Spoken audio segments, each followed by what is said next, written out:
Hello, everyone, and welcome back to the Erasmus Expeditions for the third time this week. So, yeah, welcome. Come on in.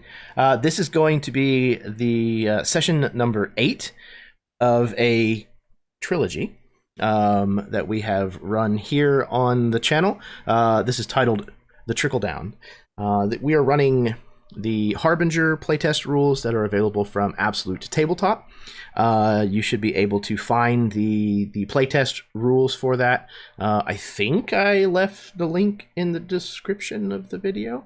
If it's not there, please yell at me in the comments and I'll make sure to add that. Yeah, this is some cyberpunkish type setting that I slapped together called Chrome City. It's a lot of fun. This game has been kind of a little off the rails and nuts, and I'm sure tonight is not going to be any exception. But I'm going to go ahead and float out the same warning that I do before every single game of mine, and that is if foul language and mature subject matter are things that bother you, then you probably should not hang out in this corner of the internet. You have made a wrong turn at Albuquerque, and you need to head back to whence you came. But if those things don't bother you, then come on in. The water's fine. Let's see. What else? Oh, I wanted to wish a happy belated birthday to Glenn. It was just a couple of days ago. Friday? Thursday? Something like that? Something like that? Oh, you were muted, but... Yeah, sometime. I think it was like last Wednesday. Yeah. Oh, there you go. There you go. I'm sure you're a young, 32? 34? Who cares? No, it's the best part of being dudes. We don't really care, right? I'm 45. I love it. Yeah, it's honorable to age as a dude because you're like, hey, I wasn't too stupid. I survived. I hear you. Yeah, I just turned 43 earlier this year, and yeah, like I said, I was talking about this with some people the other day. My father passed at 47, so I'm like staring down the barrel of a gun. But it's like you said, it's a badge of honor that you didn't mess up too bad, at least not thus far. But happy birthday all the same. Thank you. We'll see if Kahiti makes 30. I was gonna say, may you have 45 more, as long as you're healthy and happy, at least. But yeah, I'm going to pass things over to my players so that they can do any kind of introductions that they want, tell you where you may be able to find them on the internet, what they might have going on, all that kind of stuff. And then I think we're going to get started. So without further ado, we'll go ahead and start with Glenn. Yep. Hey, everybody, I'm Glenn, playing Kahiti, Void-born thug of sorts on that one. So it's going to be a lot of fun. Tonight to start wrapping this one up. You really, when I'm on social media and whatnot, I have no idea why you'd look for me. I'm not a content provider. You might find me at Start Playing, which is where I found this game originally, and do recommend looking for Jeremy on there. Or I'm sometimes in random one shots, so maybe I'll catch you there. Excellent. Yeah. I'm really happy that you ended up finding me on Start Playing, and that this has worked out as well as it has for longer than I think anybody anticipated. But we've all been, it seems like at least, we've all been having a good time playing together and playing this game. So there's a part of me that is sad that it will be coming to an end, but I am a very big proponent of every good story has a good ending, and I much rather would have a big, bombastic finale for a game than for it to just kind of peter off into the darkness. So with that being said, speaking of bombastic endings, Todd. I'm Todd. I'm playing what am I playing now? Moonborn Mechanist, and glad to be here. Absolutely, man. It's good to see you again too. It's been, like we were just talking about, it's like 4 months. So yeah. I'm really glad that we managed to all get around the table at the same time. And exactly, Glenn. Thank you. Yeah, hopefully this is a satisfactory ending. If in fact we do manage to actually end it tonight, but we'll see. Speaking of satisfactory endings, Chad, I'm just going to leave that hanging and let y'all figure out which one I meant. Which one, Jeremy? I'm going to assume. You have to fight to the end. That's how it works. Cool. All right. Chad, you know what this means. Highlander, whoever takes the cake as the ultimate Forgeborn. I'm currently in Highland, so I think that helps. Okay. Me. I'm home field advantage, right? Home field advantage. Okay, well, I guess that means you then. We all know I'm the other Chad in these parts, so if he says Chad, that's you, bro.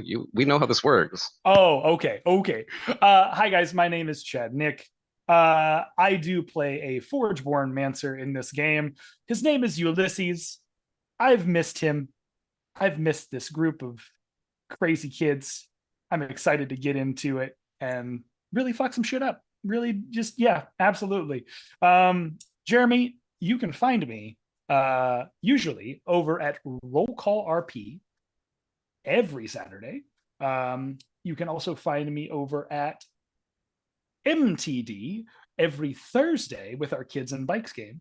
And then I believe we also have another game coming up in June between yourself and myself to finish out that lovely remind me of the setting. Oh, the Acid Rain setting. Yes, the Acid Rain game coming up in the middle of June. Dark Paradise. Dark Paradise will be finishing out at that point. So yeah, I got a lot of stuff going on with you, man. A lot of stuff going on with you at the time, but I'm very excited for it. Yes. Other than that, you can find me on AbTab. You can find me on Twitter. You can find me on Facebook if you like. But yeah, I'm Jones to be with these guys, and I cannot wait to finish out this wonderful game. This has been blast, guys. Yeah, and I couldn't agree anymore. It's always just an absolute pleasure to share a table with you, Chad. You know that. All right. Last but certainly not least, speaking of an absolute pleasure, other Chad. That's me. I'm Chad Smith. You can find me and hopefully these other gents in a place called AbTab. We have addressed. It's Absolute Tabletop. You can find us on like Facebook and other places, and you can join in games like this, or maybe even run your own. And it's a great little community to hang out in, even if you just want to brainstorm and not necessarily just get in games, but that's what it's also there for. So you should come check it out, and you can get into things like this. This is a play test Harbinger that we're going to be using, and I'm using it a little obtuse. I'm going to be playing a Mancer, but I'm not the typical stand back and cast spells. I'm going to get up in your face. And that's why he's the slugger that I'm playing, and that's Louis. Lucius, and I'm ready to get into it, so I won't say any further. Give it back to our awesome DM here, Jeremy. Thank you. Thank you, man. I appreciate that. Again, to see you again as well, Chad. It's been a while since you and I sat down. I think it was actually the last session of this game, as a matter of fact. So, but it's certainly not the first that we've played together. Absolutely. Please do go check the Absolute Tabletop group on Facebook. Fantastic community of people, very creative group, very welcoming, inclusive group, which I think all of us kind of use a little bit more of nowadays. And Harbinger is absolutely amazing. Don't use this game as a judgment of that. Just go check out the rules yourself. I promise it really is awesome. What we're doing here is, what we usually do. Chucklefuckery, and sometimes we kind of look up rules and make shit up. But it works for us. So I think that's everything that I have as far as business to attend to before we get started. So are y'all ready to play? Are y'all ready to bring this home? Yay! Okay. We good?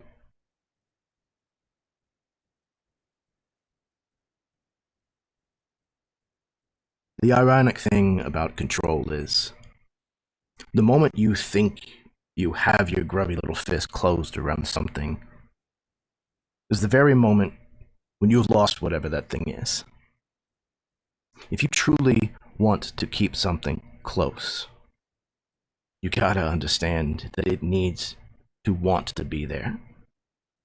Not out of fear, not out of guilt, not out of regret, not because of a lack of other choices, but because it sees you as a benefit, and not as someone who will simply exploit it.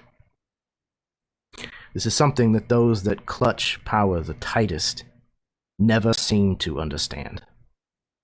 The more you squeeze something, the faster it slips between your fingers.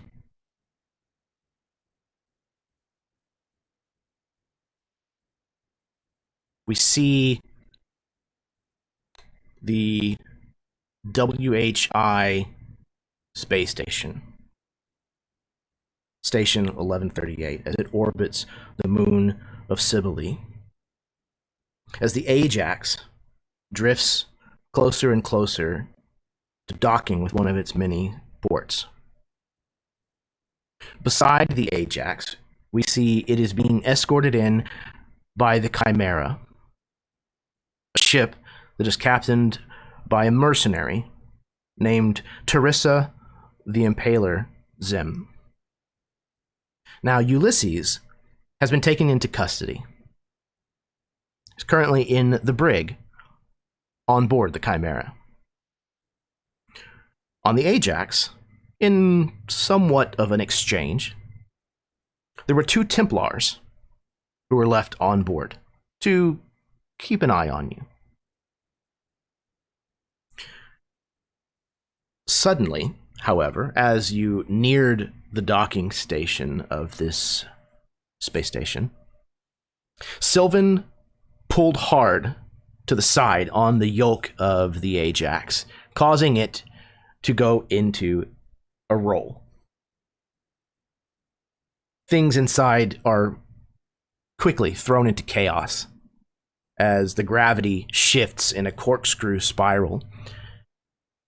The Templars are thrown around, as are probably Lucius and Kahiti as well.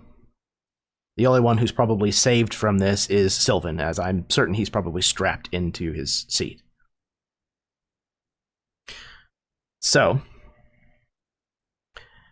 as we see the Ajax pull this sudden maneuver, things on the inside of the Ajax are tossed around. Ulysses, you hear a report of suspicious maneuvers being pulled by this ship while you're on board the other, on the Chimera. But on board the Ajax, now that this is happening, what are the 3 of you that are on board that ship doing in the immediate aftermath of this?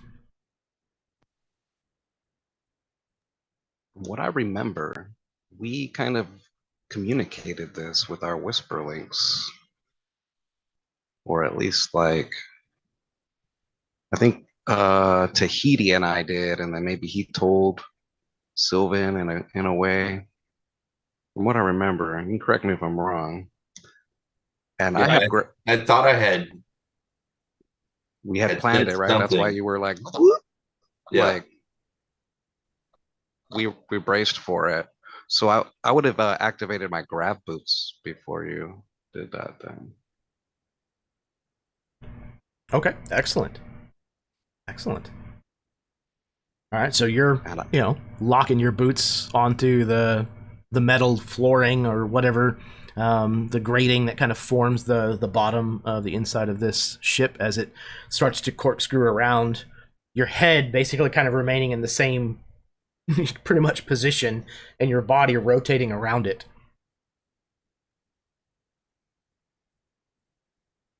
And then, I think Kahiti will do something similar, just using the axe. Since I can hit the button on it and lock it in space with the ship, I can use it as a brace to hold myself. Just basically put it next to the wall and just hit a button and hold it like a handle going around. All right, yeah. At some point, you're kind of hanging from the handle. At the next point, you're kind of like able to like put your feet up against the wall and kind of, walk sideways along it till it becomes, the floor underneath you again. So, the three of you were able to stabilize. What is the plan as you have pulled out of this corkscrew, Sylvan?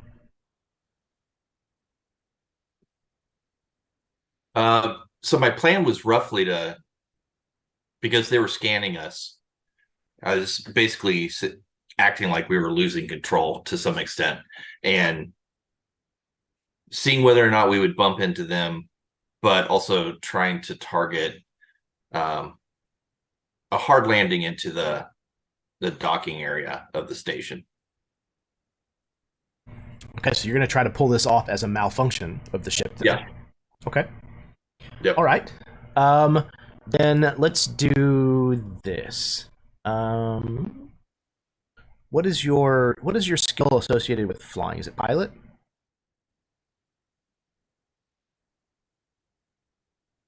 Probably. Yeah, I think so. I guess it would help if I pulled up the actual rules for Harbinger.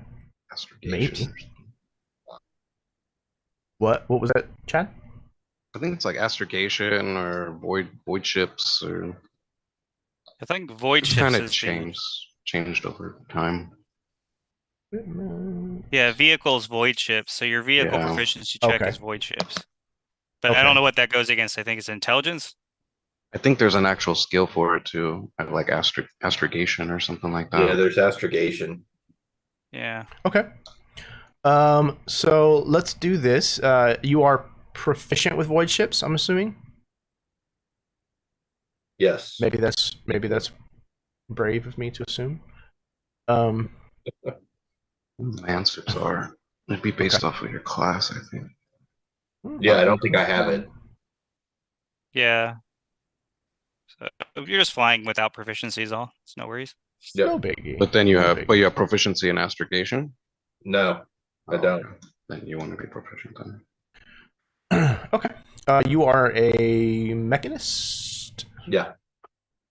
Okay. You have a high intelligence. I'll probably help you make up for it. Yep. Perfect. Mechanist. Astrogation is one of the ones that they get. They do have void ships.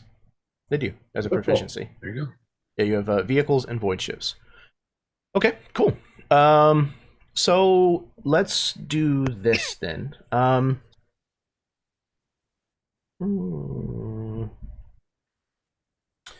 Let's base it instead of off of intelligence.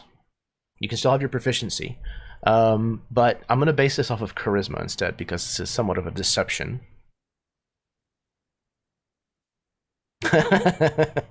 Great. All right. I'm rolling flat then. You're Oh, not flying really? casual. Okay. I mean, it's DC 5, right? It can't be that bad. Well, he said then you are proficient though.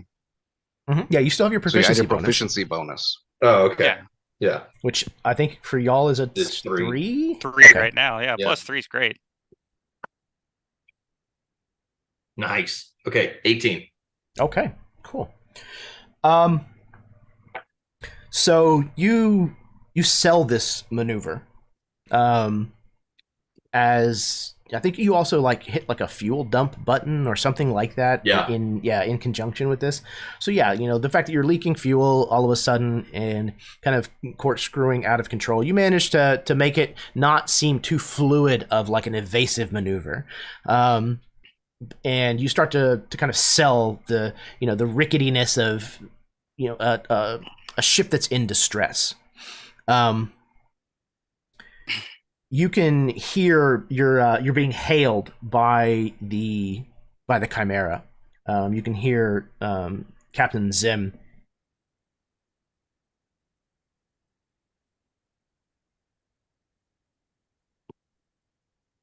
Flight controls are loose. Fuel just dumped and I'm trying to hold it together.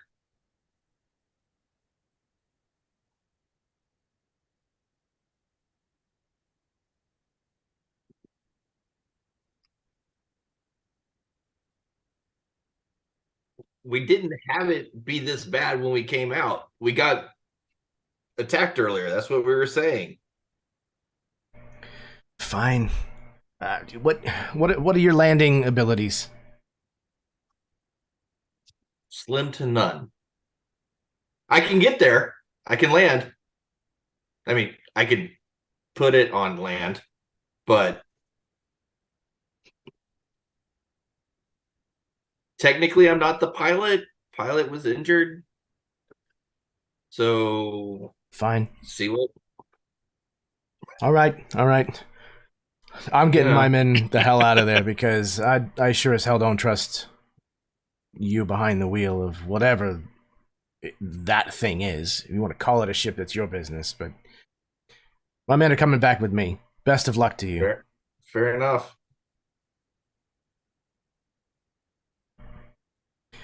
The Templars that are still on board your vessel, they very quickly make their way kind of back towards the airlock. Anybody who is able to see them, you watch as they reach down and turn like this dial on one of their bracers, kind of near their wrist.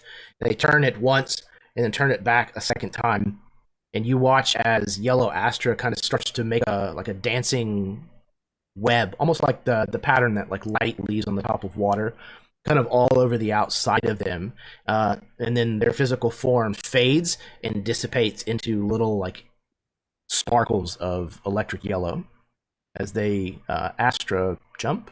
No, what is it called? They teleport. That would be a void slip, sir. Void A slip. Void slip. Thank you. That's You what I'm see wearing under my electric slide, clothes. or the Astra slide. I don't. I wear void slips. I do. I Slimming. sleep in void slips. Very much so. Makes my hips look nice. They void slip out of there. From where you are on board the Chimera, Ulysses, you watch as these two forms, kind of the reverse, yellow kind of sparkles begin to kind of coalesce into like a human shape. Two different human shapes, then the webbing kind of appears and their physical form apparates out of nothing.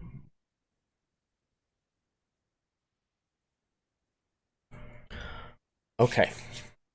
So, before this staged crash landing, is there anything that you're trying to do in the interim? Oh, Kahiti is going to. I don't know how long it'll take us. I'm totally going to ask Sylvan to limp it in as best he can because I need time to suit up.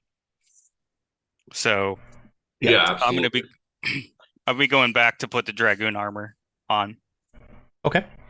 Yeah, I would say that with what he rolled in particular, and the fact he's dumping fuel and things like that, him kind of making it take longer than it needs to and buying you enough time is not difficult to do.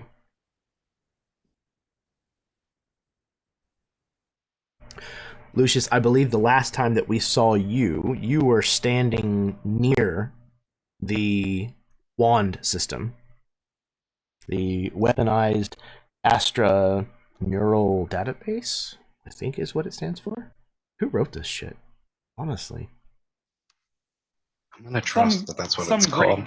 Some great guy wrote this. Oh, you. I feel good about it.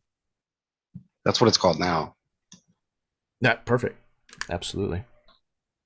Yeah, I'm ready to get back in if necessary, that's for sure. Okay. So you're just kind of on standby for the time being? Yeah, I wouldn't want to get in probably too quickly and give that away because it like puts me out. Well, it takes like a minute, right? Just a minute, I think. No, it's just an action for you to get in and out. Oh, okay. Yeah, I wouldn't want to jump in there too quickly and expose that that's what I'm doing. Yeah, it's a very obvious thing. Yeah, because the ball, the sphere of Astra literally like takes you and places you outside of the ship itself. So yeah, I want to wait.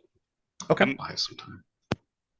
One last thing on that is I'm also going to activate the shield projector to boost my AC up when I get it on. Cool. Sylvan, you're just gonna kind of concentrate on making this look like a spectacular crash landing? Yeah. Yeah, okay. I'm fully focused on that. Cool. All right. So then there's some time that's going to pass between when this maneuver was pulled and whenever the crash happens. Meantime, on board the Chimera, Ulysses, you have been kind of in a catatonic state since you made the short spacewalk from the Ajax over to the Chimera, have been placed in the brig, have been kind of dismissed because your behavior's been a little strange. But it's because you were focusing on a specific ability of yours, if I recall correctly. You are correct, because I believe I was,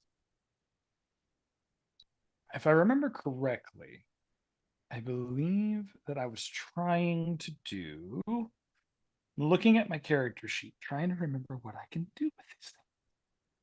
I believe that I chose to do a void projection, if I remember correctly. There was, I can't remember if there was an doing ability that. that you had that had multiple different uses depending on how long you focused on it. I Oh, think. yes, enumerations. Sorry, yes, That's what the it was. enumerations That's what it one. was. Yes. Such a great name. Speaking of which, I need to pull up the Harbinger rules book because that will help me actually tell you what I was doing. A couple of things I know I was working on. Enumerations. It's not a spell. It's from Void. Where are you at? Where are you at? Where are you at? Spell thing. Void ships, void ships. There's a lot of content here, y'all. Give me a second. Yep. I mean, if you want to play in this setting, they have this available to you at absolutetabletop.com. You should probably go get it because it's fantastic. Void Stalker. Here Is we it? are. Oh, you found it? Okay. It's in the mages stuff, so I had to find where the Mancer stuff was. It Rock is on. a Mancer shenanigan. Here we go. So it says enumerations. I can dilate my pupils. Which one did I want? I think you were looking at the Okay. communications one. Yes. So open communications. That. Oh, you link your mind with others. Choose a number of willing creatures to your proficiency bonus within 120 feet. For 1 hour, you can sense the creature's location. In addition, for the duration, you can communicate telepathically with each creature individually or as a group. So yes, that I would have done, and then I did one other one.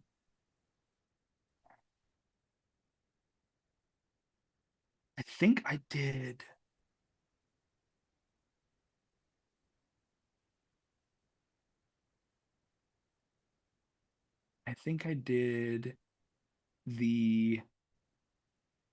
Yeah, so there's another one where you open your astral eye.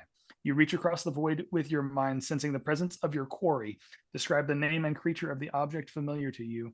You sense the direction of the target's location, as long as it's not within the harbinger. If the target is moving, you know the direction of its movement. You are aware of that target's location and movements for 1 hour. Okay. I believe. Who is your target? I'm looking for. I am looking for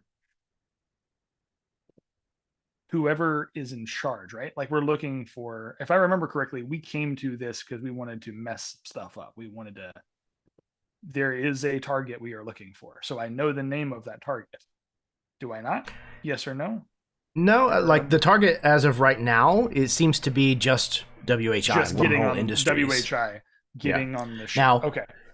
Not necessarily in an antagonistic way. You have an individual's identity that you know is on the station in Dr. Marville, the one who seemingly smuggled the memories out of the station to leak the information of what was going on here. Okay. The information that you have pieced together to get here. But Okay. Let me see here real quick. I'm just gonna check one more thing, because if I can do something cool, I want to do insight perception. And then how much does it cost? Okay, it just increases my okay, yep. So what I'm gonna do is I'm gonna bump by 2.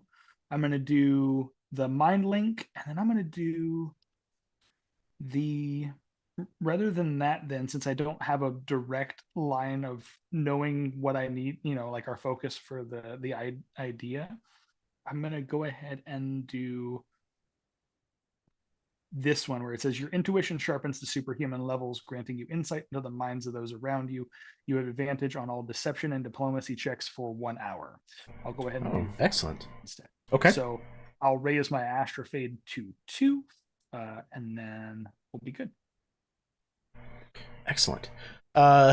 Is there some kind of effect that accompanies this, either visually or at visually, least through I think Ulysses's? So very much like how he has done with the mind links between Lucius and himself. I feel like Ulysses, his eyes are glowing this predominant yellow, but the pupils are completely glossed over. So he looks like he's not seeing anything. Like they have to blindly lead him in. In fact, that might be one of the reasons why they haven't taken any real aggressive actions toward him, because he's technically blind for that like 1 hour or that like 10 minutes of reverie that he has to do. So they're guiding him in. He's not fighting back. But he definitely feels like you are carrying. He's able to move his legs. He's able to kind of like move things, but it would be like carrying like a marionette doll, essentially. Like he's there, he's functional, but he's not there. He's preparing all the things in his head before the final thing goes off. So I imagine that at that point, am I still, by the time I get to the brig, am I still in that state? For 2 minutes is, I think, how long it's supposed to take. Yeah, it's like a minute per each one that you bullet want to point. do. Yep. Okay. Between like doing the spacewalk and then getting you into the brig, shutting the door, locking you in place, I imagine that 2 minutes is probably elapsing at that point. So you kind of come to and find yourself in the brig. Yeah, they get him in and sit him down, and his eyes just like shutter open, and immediately he begins work. Like he knows what's going on, and he'll immediately start talking to the group. Can you hear me? I'm inside now.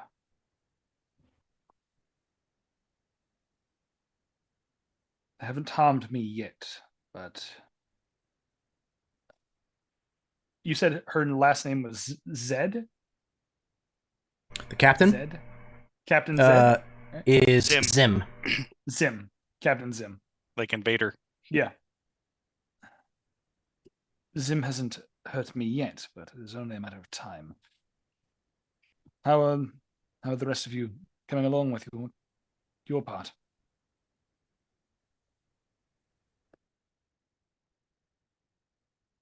You just hear grunts from Kahiti as he's trying to muscle into the armor. I'm ready here. We got them off the ship. I was really looking forward to hurting them, though. Still time. All in due time. It's a slow game, remember? That's how we're supposed to play it. Now, what do we do now? He sort of like looks around at the space. Are there guards near Ulysses at all? Would there be guards on watch? Yeah, there's probably at least one who's standing, maybe not right outside your door, but kind of at the entrance to the general brig area. Okay. Telepathically, he's talking to his team. Sylvan, once you land, I highly doubt it will take only a few moments for them to surround you. If that is when you choose to start things, let me know. I will see how I can get out of this. Will do.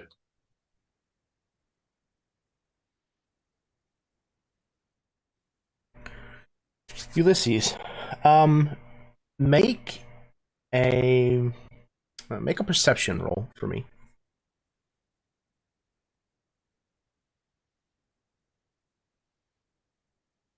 Yes, sir. One moment. Let's see here. Perception. Ooh, okay there. Yep. That's a good one. I know how to make this roll.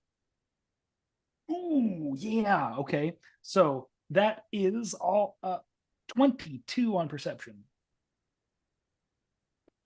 Wow. Okay. Rolled a fat 18, baby. So there's a certain angle that you can position yourself in your cell, where you can catch most of a glancer screen in like an adjacent room. And the thing that kind of catches your attention about it is it seems to be connected to, whatever the, HoloNet or whatever it's called in Chrome City. This constant feed of information and news and commercials and things of that nature. And at first, it's pretty benign, random filler type shit. But they keep going back to this one particular kind of series of shots, and that's kind of gotten your attention. And kind of focusing on it a little bit, there appears to be some kind of commotion. You think maybe like a fire or something, and it seems to be on board the space station. It seems relatively small. It sounds like they've got it mostly under control, but you can see people kind of running to and fro and them, like trying to shut things down. And if it is indeed a fire, it's a little strange because you can see more of these Templars performing like security, riot, suppression type movements. Interesting. He clocks all of this and immediately starts to display that back to the group. Sylvan, I believe there might be a little bit of an in-house tussle currently going on. Fires. Seems like there's a fire and way too much muscle. Yeah. For just a simple snuff job. I believe we'll have to just be prepared for anything. But Oh, Ulysses, you say there scuffle, yeah? What you yes, see? Templars in riot armor, which I don't necessarily understand. I don't if they were all peaceful, all of them together, then there'd be no reason for taking riot suppression. Which means there's probably a good chance that maybe we have some allies on the inside. Yeah. Oh, yeah. Sorry, shit was going crazy there. Yeah, at the end. When Zim invaded, yeah, we caught that message before. Miki's on board. Yeah, Oh, that's whew, that's a that's lot. right. So she's Wada. She also my mom. Like so. Your mother. Yeah, Oh, she's on. She happens to be on board, I guess. So if there's a fire now, that means she probably understood when I said our engineer died.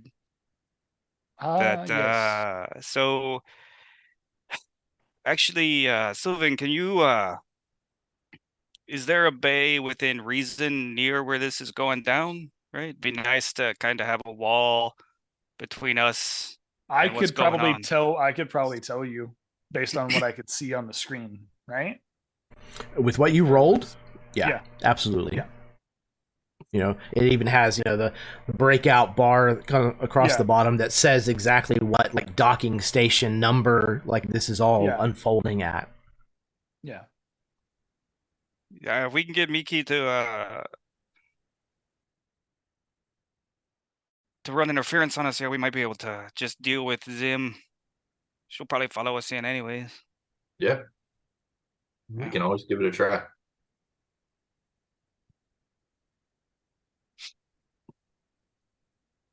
Tell me where I need to go, Ulysses. Well, let's see here. Looks like you'll want to go to stations.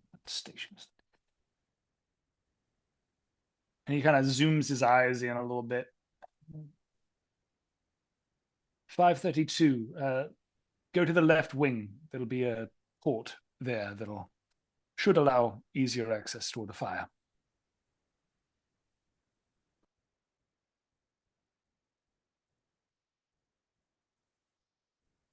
All right, I start targeting there. Okay, yeah, you start to kind of angle the Ajax kind of more in that direction. You know, again. Oh, go ahead. Shenanigans question. Okay. There'll be a lot of these. Sorry. Oh, not a problem for me at all. So what I want to do is, as we're coming in, when it's reasonable to be like, he's coming in hot, right? We're faking a crash, sort of faking a crash landing, I guess. But I want to be able to like get out still when we're like kind of getting captured into the station, but still be free, so I can separate away.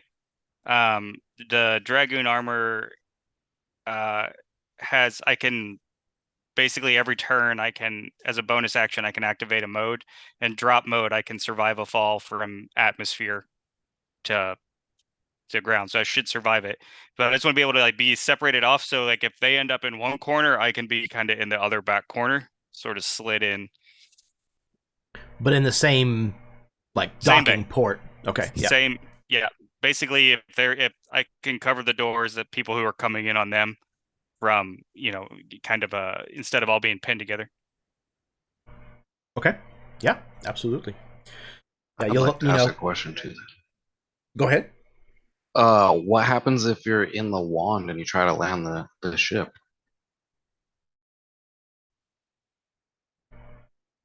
That's a really good question. Insta death.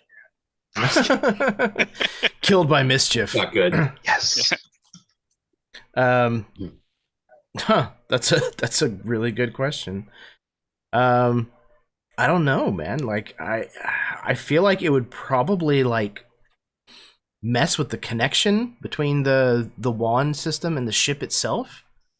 You know, passing into the bay or something like that. What happens if you turn it off and you're in it? Can you like turn it off, like the pilot or somebody turn it off? So the way that it's supposed to work is that when when you drop me, when you disable it, it kind of pulls you back into the ship. If it was somehow like disabled, like not according to how it's supposed to work, yeah, I think that it's possible you could be left out in the cold of space. Or like right when they go to dock, like go out into it and then drop. Yeah, sure. Or turn it off and void slip from it. Yeah. Okay. That's I would also an try to option. communicate. I would ask Sylvan to try to like hotwire it for me.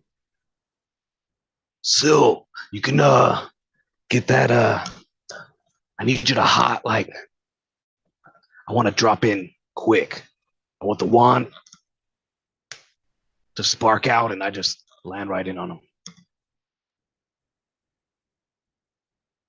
Give it a try. Yeah, you know, I think that's something that you either like you do or you don't, but yeah, let's try. Fantastic. I can't wait to see how this goes. Okay. So you're starting to come in hot.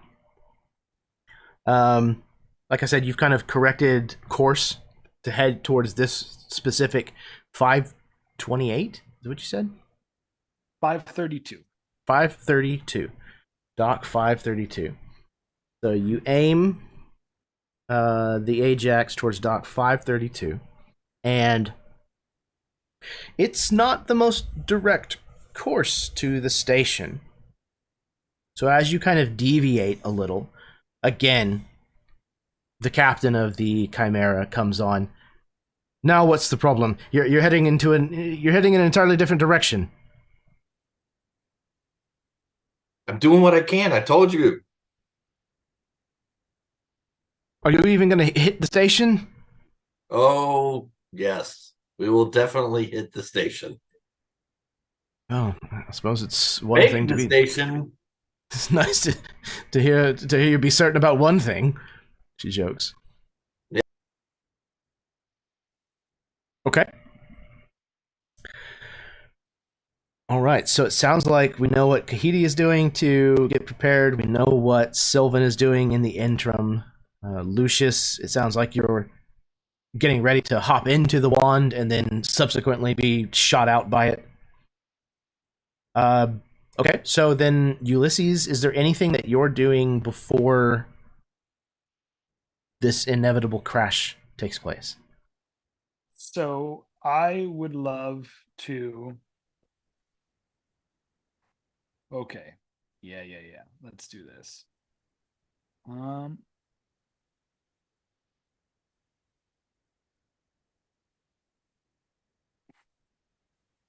Okay. Do. I'm just looking at stuff. Okay.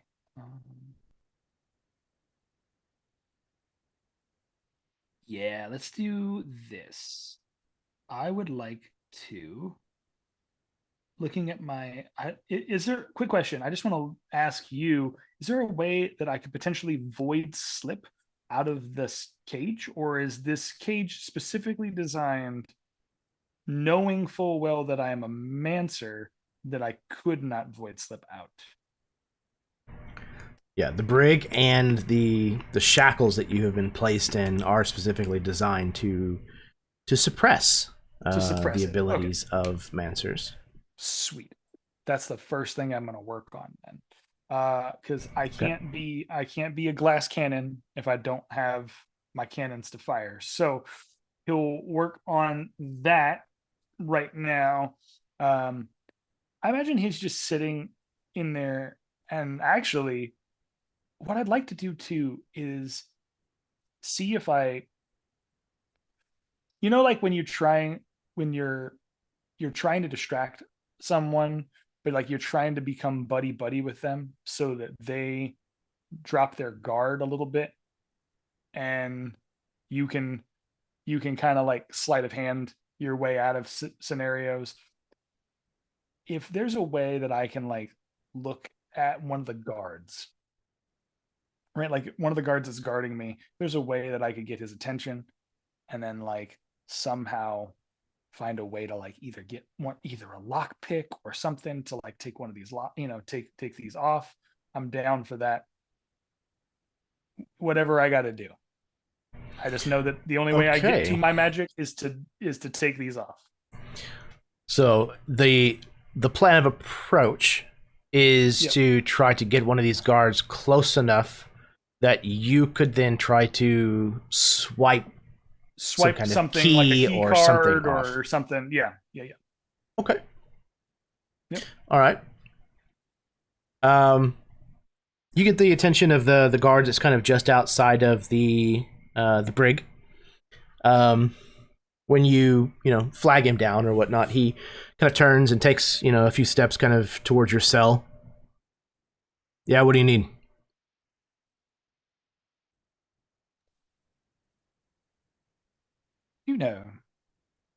It's been a long time since I've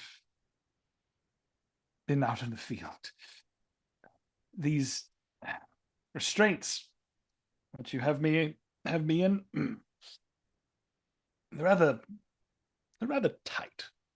Don't you think? Rather Can constricting. you move? Barely. Are your I fingers was- turning purple? Oh, wait. You're a Forgeborn. That doesn't happen, huh? No. I was wondering, what is your name, sir? If you don't mind. Kayvon. Kevon. Lovely name. I was wondering, perhaps,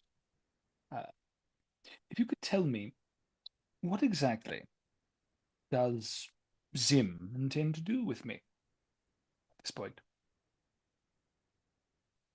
Well, from what it sounds like, you're worth a pretty big payday.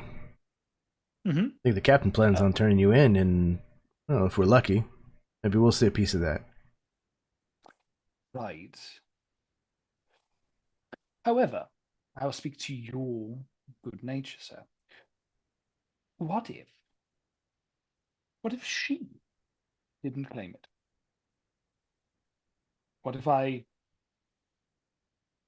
were to say that you would be the rightful owner of that bounty? Think of all the things that you could change with your life, your station. I think that would be applicable. Now, the only thing that I ask of you is to provide me with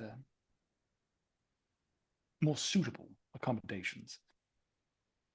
Something that would help me not feel so constrained. Kind of like turns his helmeted head kind of back towards the door to the brig itself, kind of checking to see if there's anybody else that might be within earshot or eyeshot of what's going on. And as he's doing that, Chad, if you would roll persuasion for me. Persuasion? Yeah, absolutely. Let's see what I got. I think that's still a skill in Harbinger. It, I believe, is. Hold on 1 second. Let's see. Persuasion.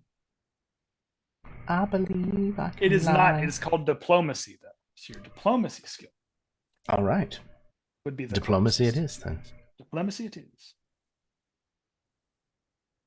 Ooh, okay. That is still an 18 because I rolled a 12 and I have a +6 to diplomacy.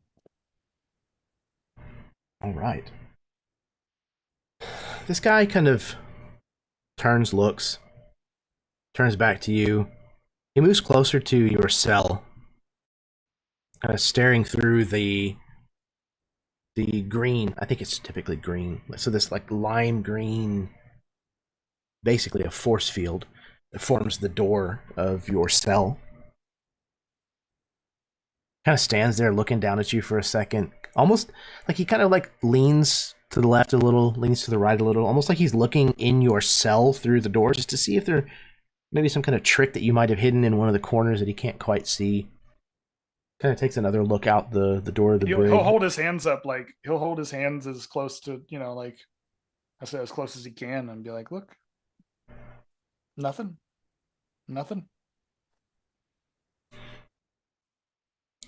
All right.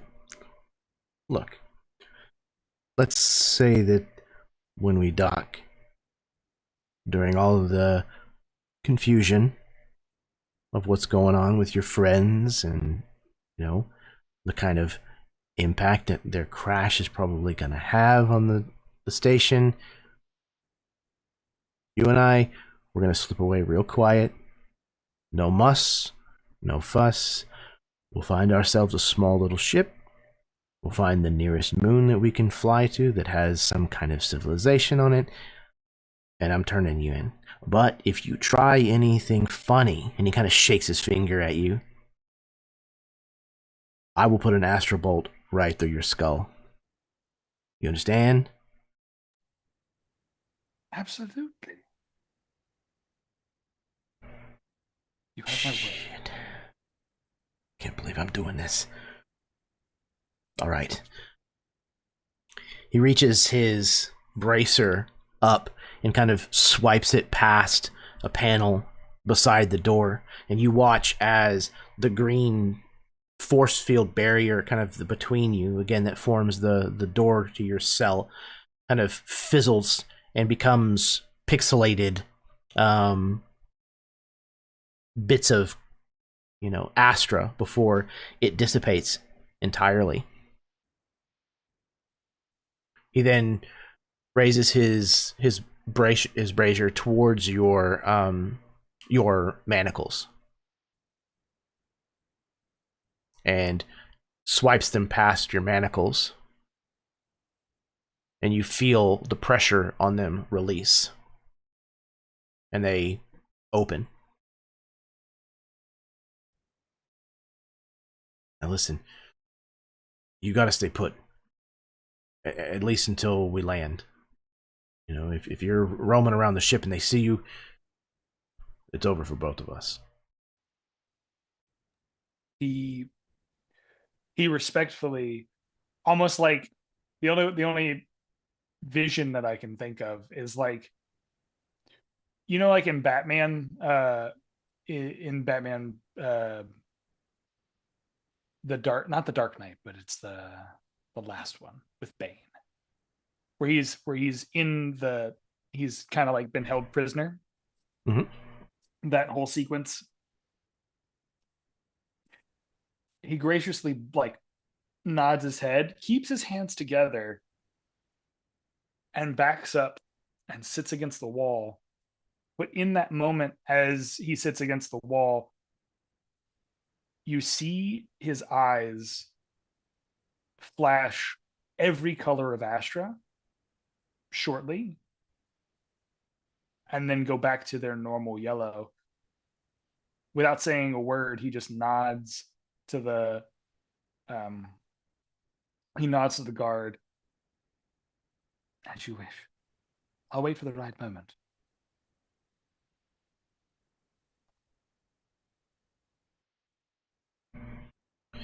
All right. Okay. All right. He kind of steps back to the door of the brig itself. Steps kind of back outside of that door into the hallway. Uses his bracer against the panel outside of that door, and you see a green force field pixelate and kind of come into existence to fill the door frame. Okay. The Ajax continues leaking fuel in this kind of crystallizing spray out behind it as it tumbles convincingly towards the space station. Is there anything that you're doing to try to brace for impact or soften this collision in any way?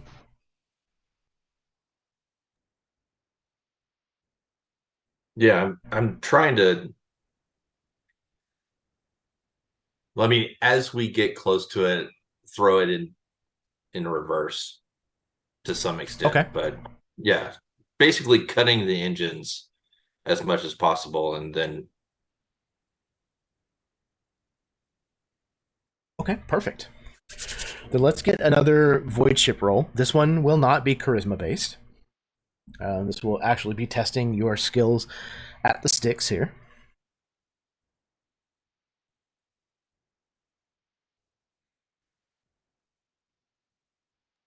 What number is that on my dice? 15 on the dice. Sucks. 18. Okay. 18 total. All right. Y'all doing great so far. Okay. You cut the thrusters, kill the engines, coast in kind of on kind of your own momentum, which is considerable in the throes of space. Even though you are in orbit of one of the moons of Bastion, this moon called Cybele.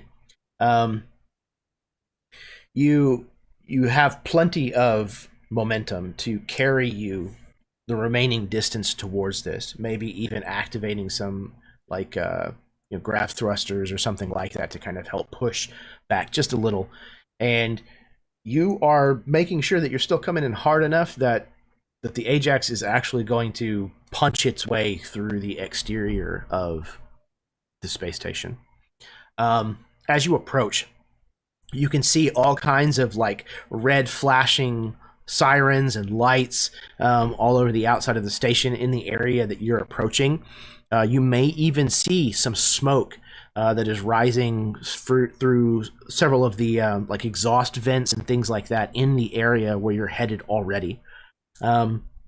And you're approaching, and you can see several of the space station's weapon systems have kind of armed and are pointed in your direction, but as of right now, they have not engaged.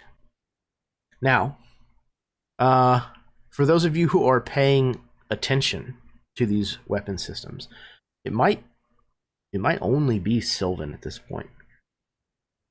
So, Sylvan, if you would, roll me a perception check. I'm going to say you're probably at disadvantage just with how much you're focused on trying to land this bird.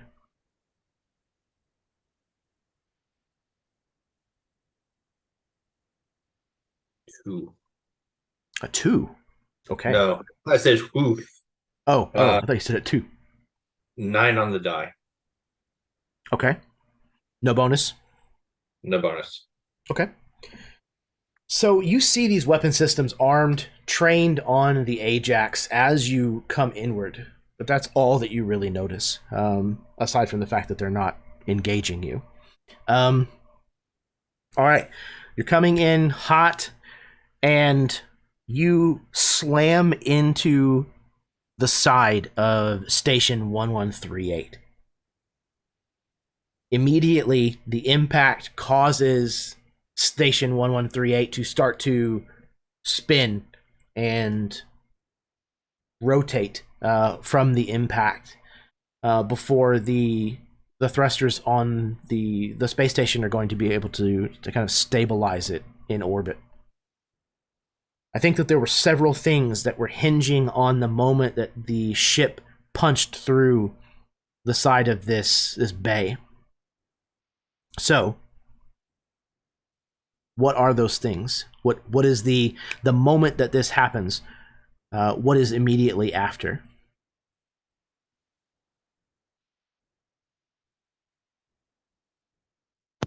When we get to the shell, I'll be jumping into the wand. All right. So you immediately jump into the wand, Lucius, which immediately kind of becomes this sphere outside of the ship, this kind of Astra webbing kind of holding it in place, hauling it behind the Ajax. Just as the Ajax collides into the side of this bay, sparks fly everywhere. Astra, leaking in these kind of weird wispy tendrils from all over the place. You can feel the impact of this, even though it doesn't throw you or jettison you. You can feel it move. And immediately notice that the web that's kind of holding this sphere around you is already starting to break apart and fail. I'll use grab shift, which is not going to increase my Astra naturally. It's to 0. And I think I can push it for free or something inside of the wand. And then so for inside the wand, you can boost for free up to a max of 5, but it always requires a roll on the Astrafade table. Okay. Then I might as well increase my Astra-suppression while I'm at it. What's the worst that can happen on the Astra-suppression table after all? The worst? Depends on how high you get. Yeah. Let's see, yeah. I should see what kind of boost I can do there. I just wanted to kind of try to like hold it on, and I would have to increase probably the weight and hold myself and it and everything on.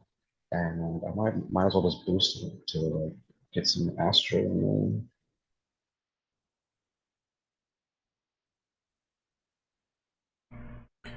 Okay.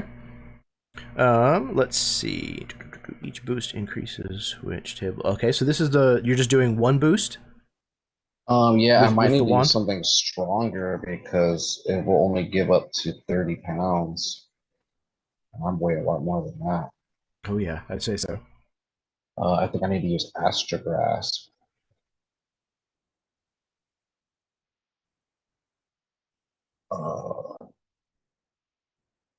That gives me, it just says an object and pull it 15 feet closer, up to 50 feet closer. Oh, it can't remove it. So if there isn't a boost that exists already to up the weight of graph shift, I think that there's no reason why you wouldn't be able Yeah, to. it says, oh, well, yeah, you can boost it to increase it by 30. So I'd have to boost it enough times to make it strong enough to hold me then or something? Multiply Yeah. it? And again, like it might not normally function that way when you're using it, but you're in a system, a weapon system that is specifically designed to scale up and weaponize Astra abilities. I will, how many times would I be able to do that then? Let's see, it's 30 for each one. I get one for free, and then I'd have to use my own Astra to boost it to stay. Okay. So you're boosting it once for free through the wand, which will just put you on the first table then. So I need you to roll a d6 if you would. Do I only need to boost it once, or do I need to boost it more than that? Because that just adds 30 pounds. Or are you saying you the can wand boost just- it. Yeah, the wand kind of does that above and beyond. It does it, okay. at like ship scale. So And that's a use of the wand still too, right? 'Cause yeah, we only absolutely. have 5, so Well, you can boost it up to 5 times whenever you use it. I thought we also had like only like 5 uses of the wand before something needed to be. I don't know. I don't think so. Okay. It's just your body only has so many uses of Right. Oh, that's what I boosting think the it hell out is. of the Yeah. magic. I think it's Yeah. 5. Yeah, I think there's 5 uses that I can use. Yeah, the wand is our ship-to-ship weapon, essentially. We just Right. happen to have it set up to use in-house. I got a 1 on that table. I think that's the bad one. You are able to maintain control of the Astra. Nothing unforeseen happens. So it's actually the best result. Yeah, that All right, sucks.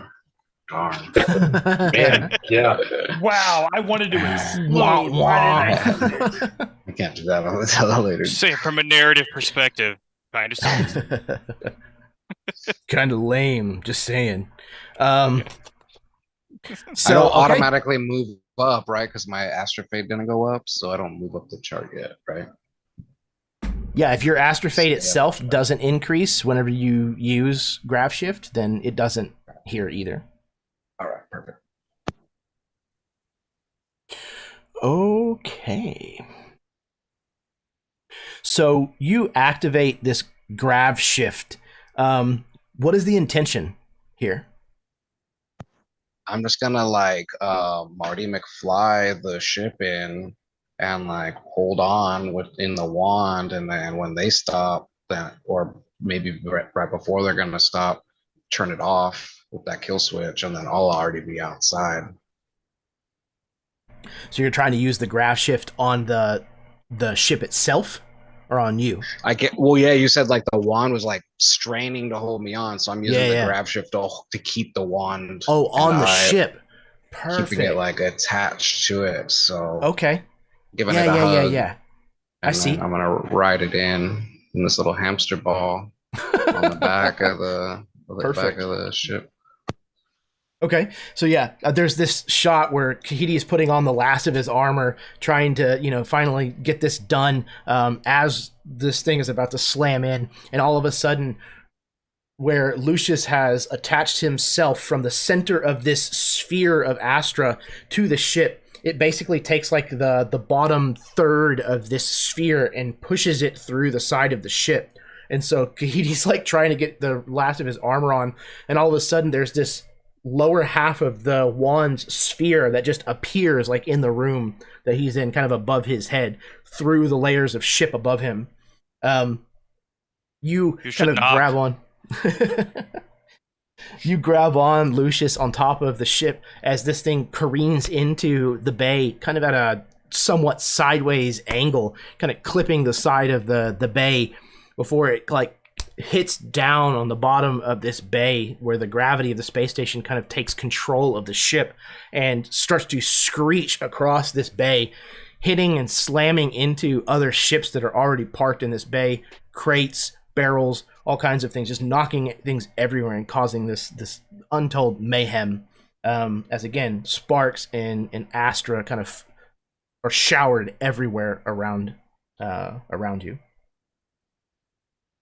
Yeah, so I'm right before he hits the bay, right? I'm pushing off to slide at speed essentially into the other side, wreak a little more havoc, and try to, if I see anything that looks valuable or important, I'll try to hit it on the way. Yeah, imagine you probably Kahiti almost like land, like 3-point hero landing style, like one knee down, 1 foot, one hand, where you kind of like hit the same flooring of this bay and just skid and slide, and there's sparks and Astra kind of flying out from underneath you.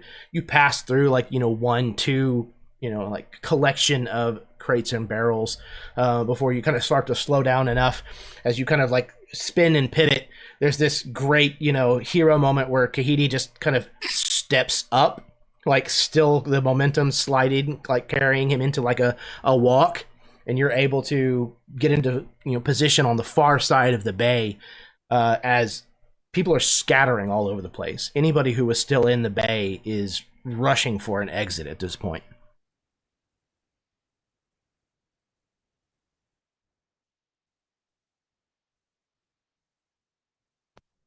Cut me off, Sil.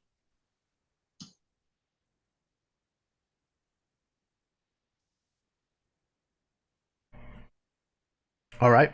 Yeah, Syl can deactivate the tether, so to speak, that holds the wand in place. Whatever kill switch he put in place, he's able to deactivate it, which causes the wand to kind of pop instantaneously. Lucius, you're able to deactivate your gravlock on the outside of the ship, and maybe even use a little bit of like the last part of the skid of the Ajax to kind of like launch you forward. And you land, kind of against some crates and boxes, probably on the other side of the room from where Kahiti is. Are there Templars here in the? There are not, at least not as of yet.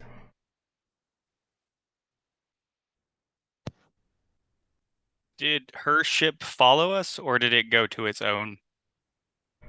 No, it's probably going to dock like in the bay next door, since it's very obvious that the one that you were heading towards is going to be royally fucked.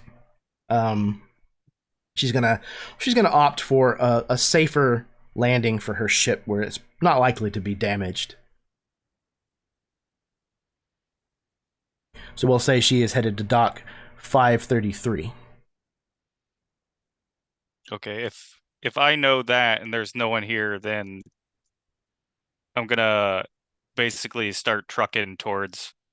I'll flip to, it's my bonus action, flip to assault mode, and then start chucking towards the door I'm gonna try to get him right as catch him by surprise, essentially.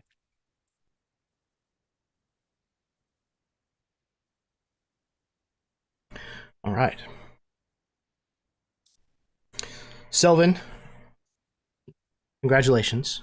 You have managed to crash this ship exactly as you had intended.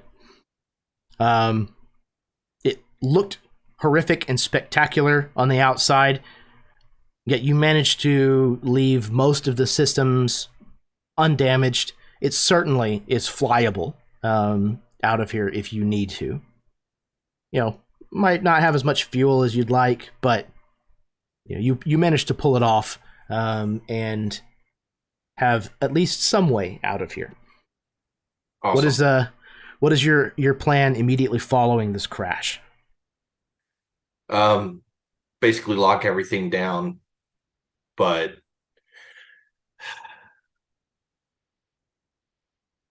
basically put it to sleep so it's a quick wake if we have to run back to it and get out of here. Lock it down just for us, and then I'll go to board as well. Okay. On board the Chimera, meanwhile, you can see, Ulysses, that there's an abundance of activity outside of the brig. People are, Templars are kind of coming and going, running to and fro.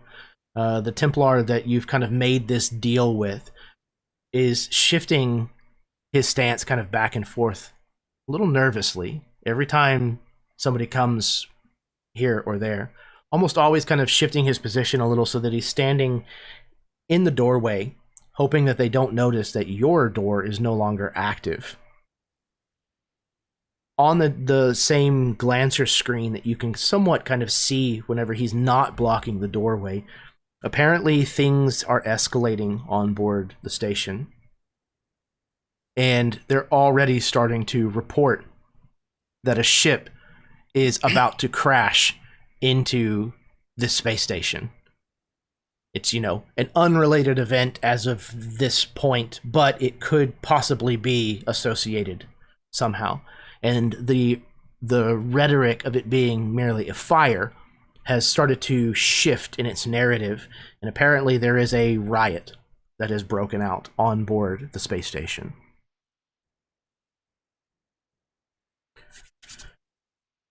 What else? Okay.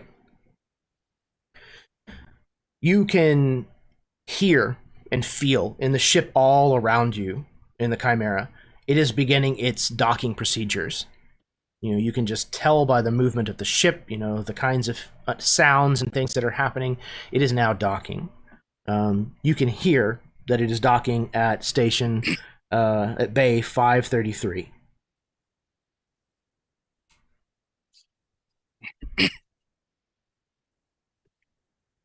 Is there anything that you're wanting to do before the docking happens?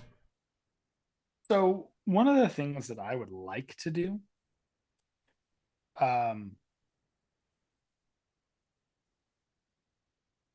don't want to kill this guy. I don't want to kill him. But I don't want to go through with what he wants to do either. But I want to get out of here without Zim seeing me. Right? So I think what I'll do is I will bide my time. I will wait patiently. But what I'd like to do is I'd like to void slip. I'd like to void slip at the very moment of release. I would like to void slip as far as I physically can. I'll boost it as much as I absolutely need to. But I would like to completely teleport myself out of the brig and into the space station, if possible. Like, completely off the Chimera, away from her, away from him. Mm-hmm. They know nothing. I'm on the station. More in the direction of Bay 532?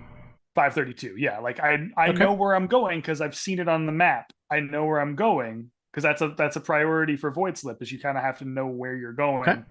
Yeah, But yeah, a if little you janky, boost but it, yeah, you can, if you boost it, you can boost it and be completely invisible for a duration, right?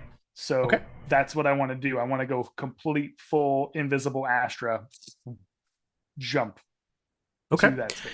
So, being a detective, being a cop or cop adjacent, you know how Yeah. Astra-suppression systems work in holding cells. So you know that it's not just your cell, but the immediate brig. You'll have to get out of there first in order for it to have any chance of working. So basically, Right. through the green door where your homeboy is standing outside. Yep. So I know I have to wait till he at least lets me out. So I'm Yep. I'm just waiting, and then as soon as that happens, he can't get me if I'm completely void slipped. Okay. So we've got a plan. All right. Starting your landing procedure on the Chimera in Dock 533. Meanwhile, 532, the Ajax has crashed. Sylvan is making his way to disembark into the bay. Lucius is securing his position within the bay. Kahiti has scanned, checked, and is now heading towards the door. Sounds like your plan is to try to head towards Bay 533 or to head deeper into the space station? Kahiti is heading to Bay 533. Okay. So I'm trying to get so yeah, I'm using, and I'll use a dash action if I need to or whatever. I'm trying to get through the door before they land so that I can be standing there as if I was supposed to be there when they land. So two things Kahiti's betting on. One, they didn't check the armor, so they have no idea the Dragoon armor's there, and it's full on like power armor, so they probably can't see who's in it, right? Because it's essentially like power plate mail, right? So with that, he wants to look like he's supposed to be there and engage with them right when they're stepping off, in sort of like meeting them because of the unrest and whatnot. He's taken advantage of that to be like, I've been sent by WHI to secure your, to assist in securing your travel, ma'am, kind of a deal. Okay. All right.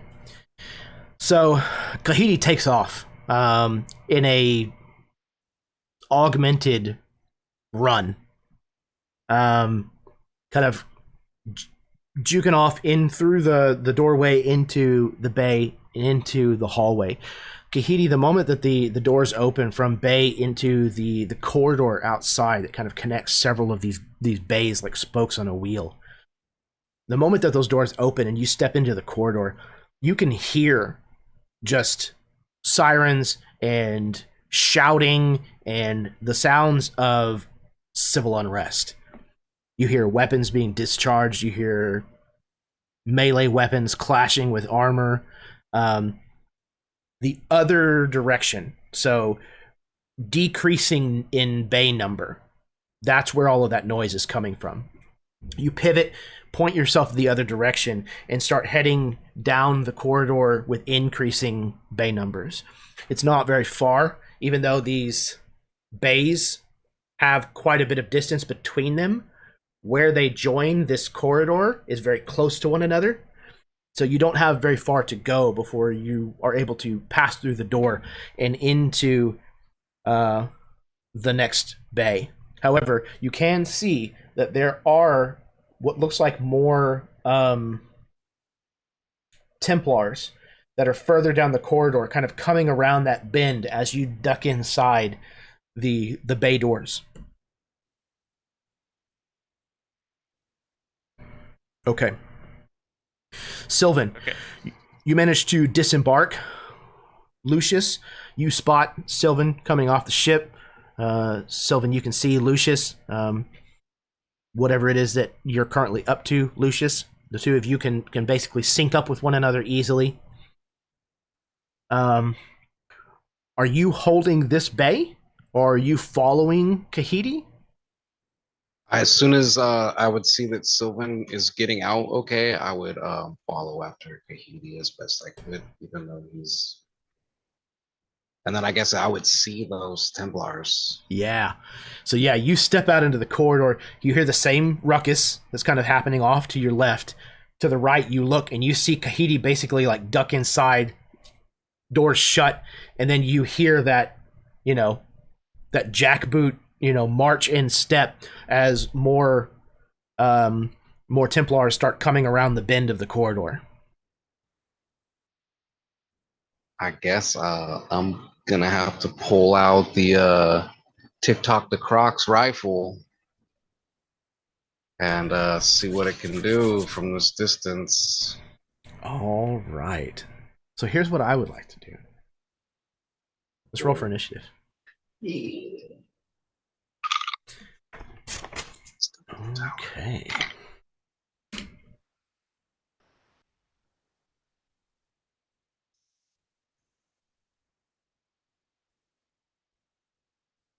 All right. Oh, Kahiti bat and cleanup. Okay. Who else? What else we got here? Oh, 21. That is Chad. That's Ulysses. Yeah. Okay. There, Ulysses has his name. All right. So Lucius with a 12. And last but not least, we've got Sylvan with a 16. All right. Docking has begun. Most of the people on board the Chimera have started their procedure for disembarking. There is a second, Templar who has kind of come to the brig and has checked with the guard outside to make sure that everything's secured. It looks like he was kind of sent to help bring you off the ship. It looks like your friend has kind of waved him off and he's left without any further expectation. You're guessing that this is like a massive violation of procedure, but given the circumstances of what's going on, it seems like some of that is a little fluid at the moment. And he very easily it manages to kind of wave this guy off. You kind of see him kind of look, and then he takes that bracer and moves it up against the pad next to the door, which causes the doorway to pixelize and dissipate. And then he turns around and he says, "Come on!" He waves you towards him. Okay. It is your turn. Here's what I'd like to do, Jeremy. It's fucked up shit, but I'm gonna do some shit. Okay? Here we go. What I'd like to do is I want to go out with him. I want to give him a handshake, right? I want to give him a handshake. I want to grab onto that bracer because I realize that bracer is probably like it's a way for me to unlock doors, get through shit. So I'm gonna grab onto that bracer.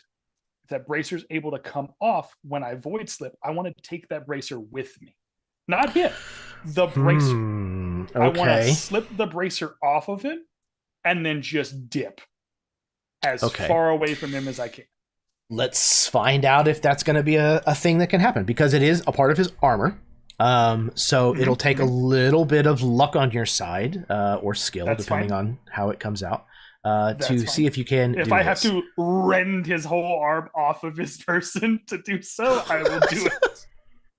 Okay, is that the tactic that you're going for? Is just disarm him? Forgeborn crush of just arm. No. I'm gonna try to do it as delicately as possible, so that potentially he won't feel it. He'll just see the hand, like he'll feel the handshake. He'll feel like me doing like that soldier handshake where it goes up to the arm, and then sneaky, little sneaky slide off, and then boom, as soon as I pull it off, absolutely jettisoned out of there, yellow Astra style, somewhere else in the All right. So this is going to be a stealth roll. I am going to impose disadvantage because again, it is a part of his armor. So getting this to disengage is going to be tricky. Stealth is dexterity based if you don't have the skill itself. I do see that. Okay. So it's stealth roll. At disadvantage. At disadvantage. Correct. All right. Great.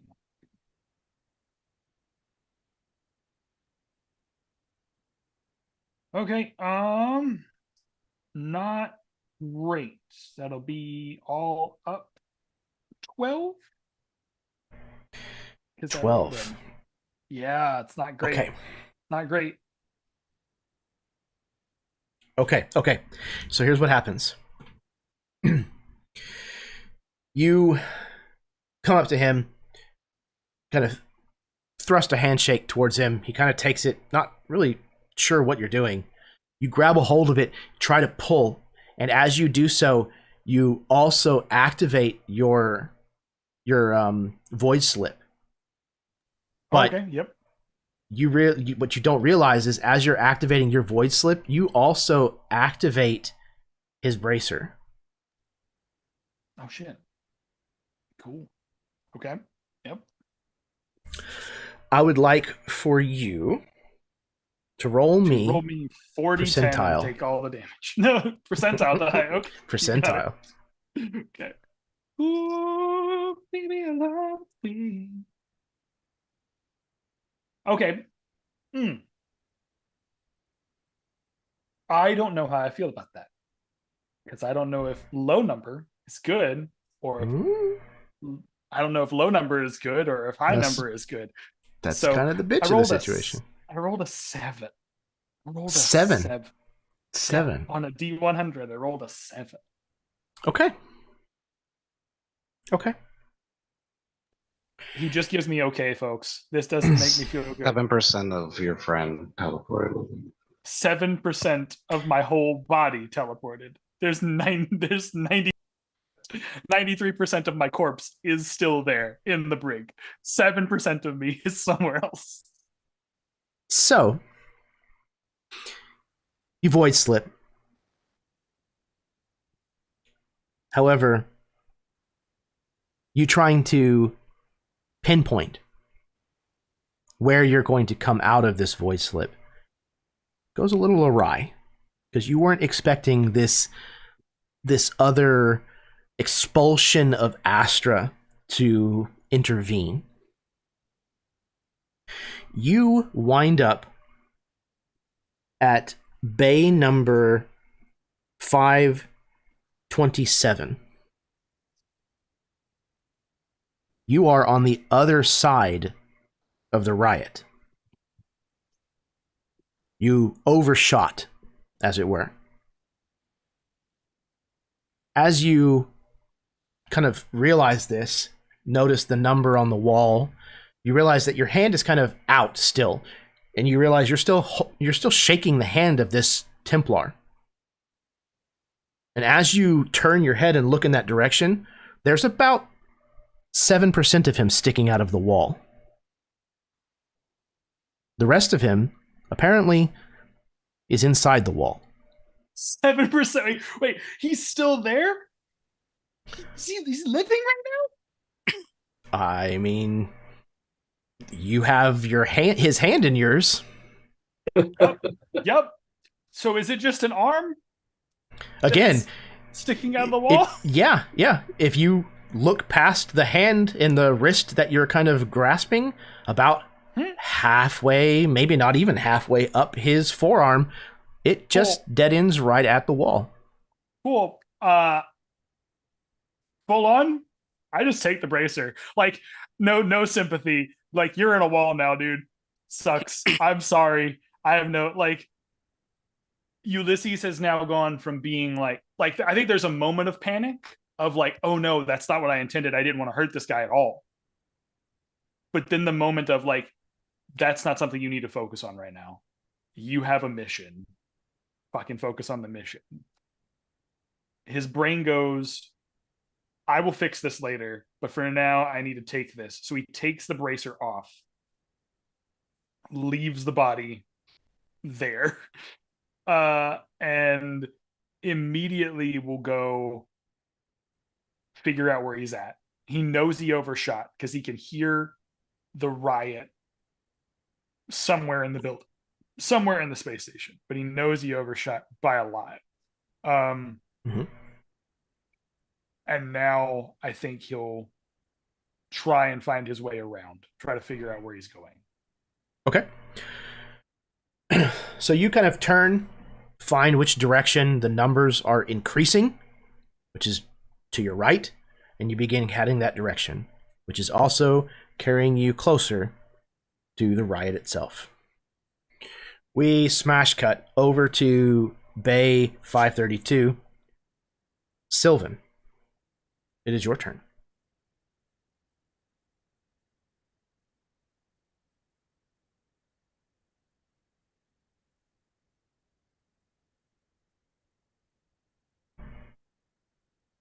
I think. Oh, there you go.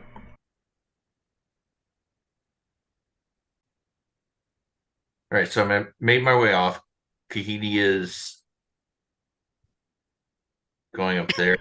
So yeah, Kahiti is in a different bay. Yeah. You are in the bay where you crash landed.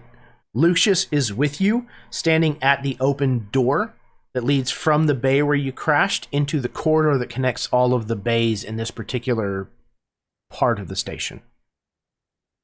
Okay, and where's the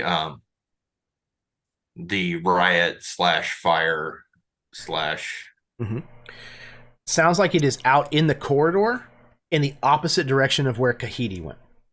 So Kahiti went off to your right whenever you get to the corridor.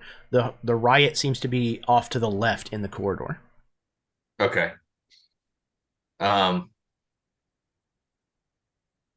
I think I'm going to make my way out into the corridors, but look and see if there's a third direction or see if there's anything that looks like it goes to the interior. Okay. Yeah, you kind of head out beside Lucius, kind of look down the corridor. You can see that the Templars seem to be headed towards the riot to join, probably as reinforcements. And you can see that there are a bunch of other doors that look like they probably lead to other bays. They all have, numbers and what have you. And on the internal side of the corridor, the inside of the curve, if you will, you see a door off to your left, down a ways, that you're guessing is probably what looks like maybe like an elevator that might lead you to more of the central part of the space station. Oh, wait, I have a picture. So this is kind of what the inside of the space station kind of looks like. This ultra sleek, very, very high corporate facility. Everywhere you look, you see the WHI logo and Wyrm Hole Industries emblazoned on everything. The trash cans are WHI branded. The doors, the displays, all of the art looks like it is, paid for by WHI. And there's a lot of people that are kind of running here and there. But you can certainly see what looks like it leads, like I said, deeper into the facility itself.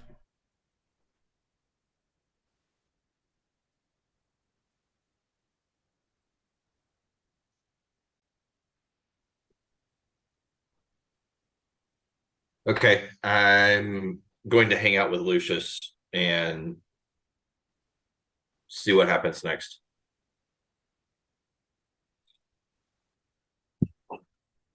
Okay, do you want to ready an action? Do you want to take a dodge action? Do you want to...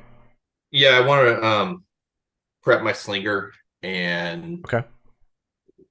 just be ready to react. Okay. Kind of keeping an eye on maybe those approaching Templars. Yeah. Okay. All right. So you kind of post up next to Lucius, readying your weapon in the direction of these Templars, and you kind of wait, kind of see how things are going to pan out here. Meanwhile, on board the Chimera, Kahidi, you have positioned yourself in Bay 533, kind of trying to make it look like you fit in, like you belong. The crew of the Chimera begin to disembark their ship, led, of course, by their captain, Teresa Zim. She comes down the gangplank as it's lowered, helmet on, gun still in its holster. She kind of looks around, spots you. She kind of sticks her hand kind of up over her shoulder and motions forward, and several of her Templars disembark with her, kind of in formation. She approaches you. Who are you? So, quick question. From our interaction with the Templars, can I do an insight check or whatever? I want to know if I think this is her crew, or if these are just people who get assigned to her. Okay. Sure. Yeah, you can make an insight. I don't think. What is insight? Wisdom? Yes, I do believe not so. have proficiency, so this will be a straight roll. Not good, not bad. 13. Okay. It's kind of hard to tell. Your guess is that it's either they are people who are assigned duty on board her ship as a part of whatever deal that she has worked out with WHI, or they are people of her crew who have been allowed to become members of the Templars. It's probably one of those two scenarios, but it's hard to tell which. Got it. Roll the dice. Worst that can happen is I die. Yeah, so Kahidi will be, and he's trying his best not to sound like Kahidi either through the power armor and everything else and can't be seen with it. So he's just like,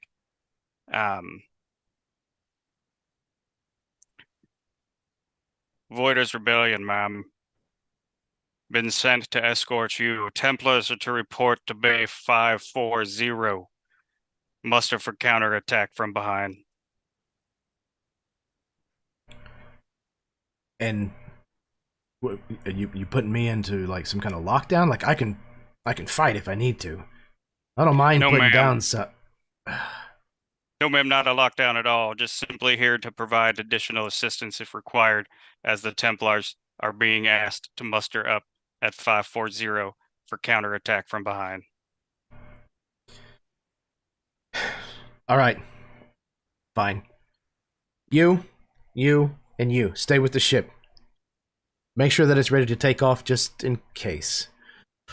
The rest of you, report as you're commanded. Everything will be fine.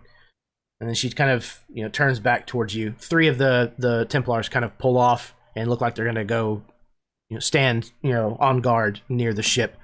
One of them kind of heads back on board, while the rest of them turn and head towards the exit of the bay. And then she turns back towards you.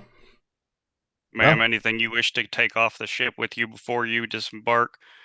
It may be a while before we can secure these corridors again. Nah, I've got everything. She kind of pats this, like, it's not a satchel, but it's like a, I don't know, plasteel or whatever, like, fanny pack type thing. It's a part of her armor, kind of on the small of her back, that has, places for Lorium vials and all those kinds of things. She said, I have everything that I need. Excellent, ma'am. This way, please. We've apprehended 3 people in the bay over who came in crash landed. They said that you would be waiting for them, ma'am. Yeah, I also have a bounty that I'd like to collect. He's on board my ship. I'm gonna have my one of my men bring him out. I expect that I will be paid by Wyrm Hole Industries in rapid course. Yes, ma'am. As soon as we can find a yeoman, we will bring one aboard for you. Amateurs. She kind of shakes her head again. All right, let's go. Yes, ma'am. And I'm gonna take her out, march step, into the hall, open the bay where Lucius and Sylvan and like let her go in front of me, so that we have her isolated and surrounded. Okay. You head back to the corridor where the Templars are now almost to your door as they come rushing past, heading towards the scene of the riot. You wait just a moment as they kind of pass, and then you button hook around so that you then head in through the doors of Dock 532. She eyes Lucius, and she eyes Sylvan. She walks into the bay and she kind of looks around, sees the ship, shakes her head, and repeats herself. Fucking amateurs. Wait a second. 1, 2. Where's yeah. Can I do a grapple? Absolutely. So this is athletics for you. You can have advantage on this if the suit doesn't already give you such. I get advantage on strength checks already, yeah. Perfect. For All right. this. I figured it probably did. And I have proficiency, so it should be strength plus proficiency and advantage. Okay. Okay. That is 25. Okay. So from where you are behind her, Kahiti, she's looking around, kind of taking stock of things, realizes that Kahiti is missing, or she may not know you by name, but that there was a third who is now missing. And just about the time that the thought dawns on her, you come up behind her, throw your power armored arms kind of around her, and grab a hold. She's fighting like a demon.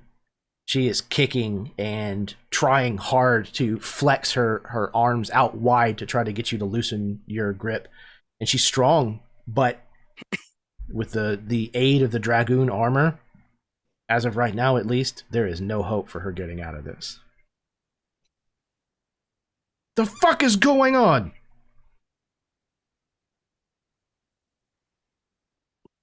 I'm just gonna look to Lucius and Sylvan. Oh man. Give me 1 second.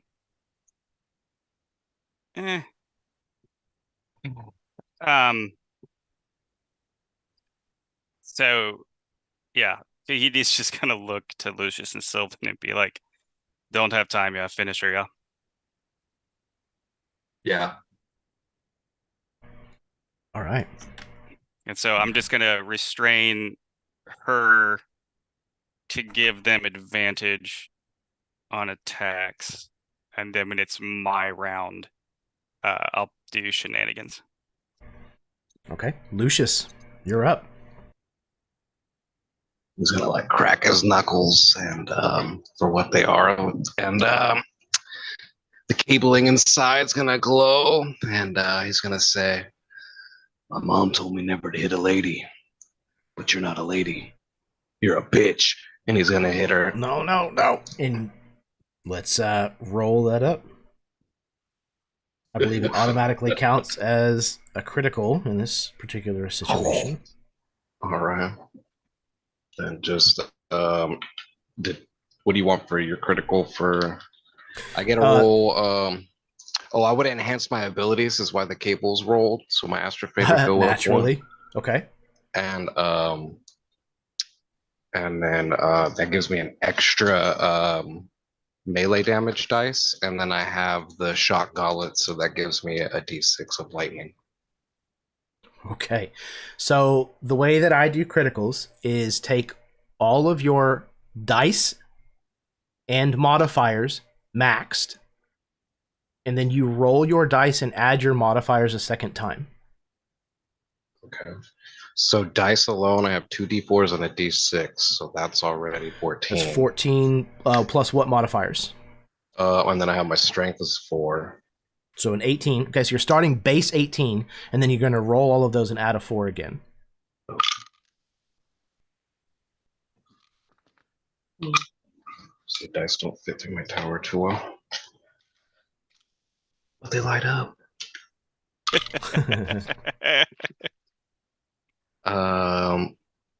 13 more. Okay, so 18 and 13 is 31. Yeah. Oof. Okay. So you clock this woman hard, right in the armored helmet, right in the front of the face. Her head snaps back against Kahiti's power armor, and you hear more than just her armor breaking. You're pretty sure that there's probably broken bones, broken skull in the front of her face. And you can just hear her cursing as she kind of goes limp in Kahiti's arms, but she's not dead. Fuck you, asshole. Fuck, I'm gonna fucking kill you. I'm already dead. Okay.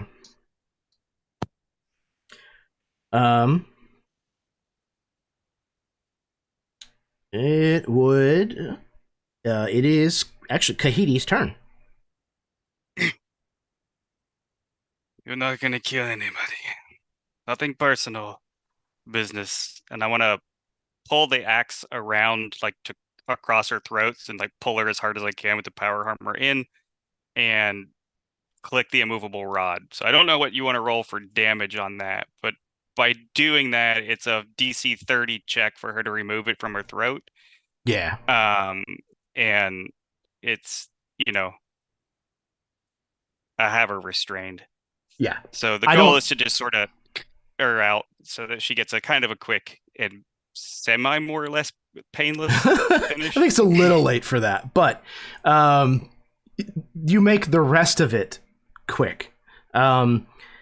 She struggles against the haft of your axe where you have activated this immovable rod.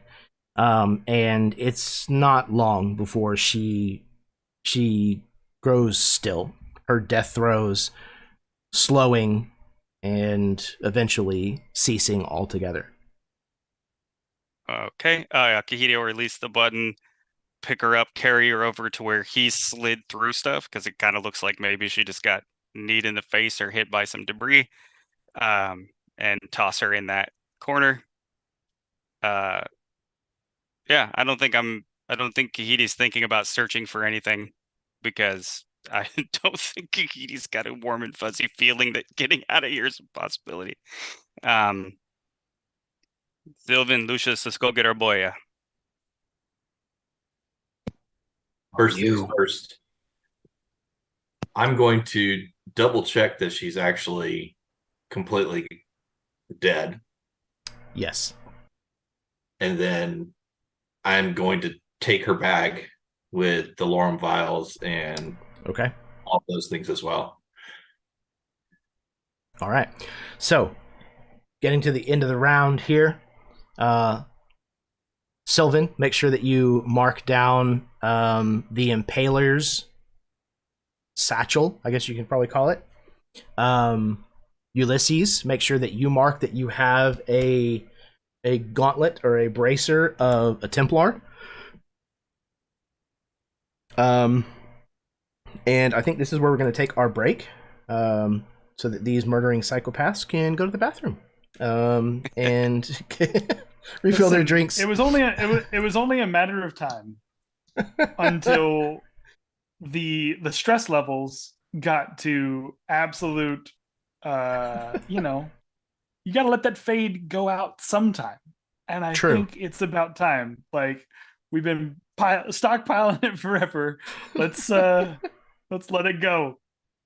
Yep. Okay. So we're Speaking going to take a of, 10 I minute got break. a 5 on the table. If you Okay. didn't. Yeah, we're because the other Chad Prime also Yeah. needs to we need to resolve got a his 3. role as well. So we'll All right. we'll touch on that whenever we come back from the break, and that'll be in effect as we roll into round 2. Excellent. All right. Perfect. Nice. So yeah, go to the bathroom, refill your drinks, etc., etc. Sit tight. We will be right back with the second half of session 8 of the Trickle Down.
Hello, everyone. Welcome back to the second half of tonight's episode, session 8 of the Trickle Down.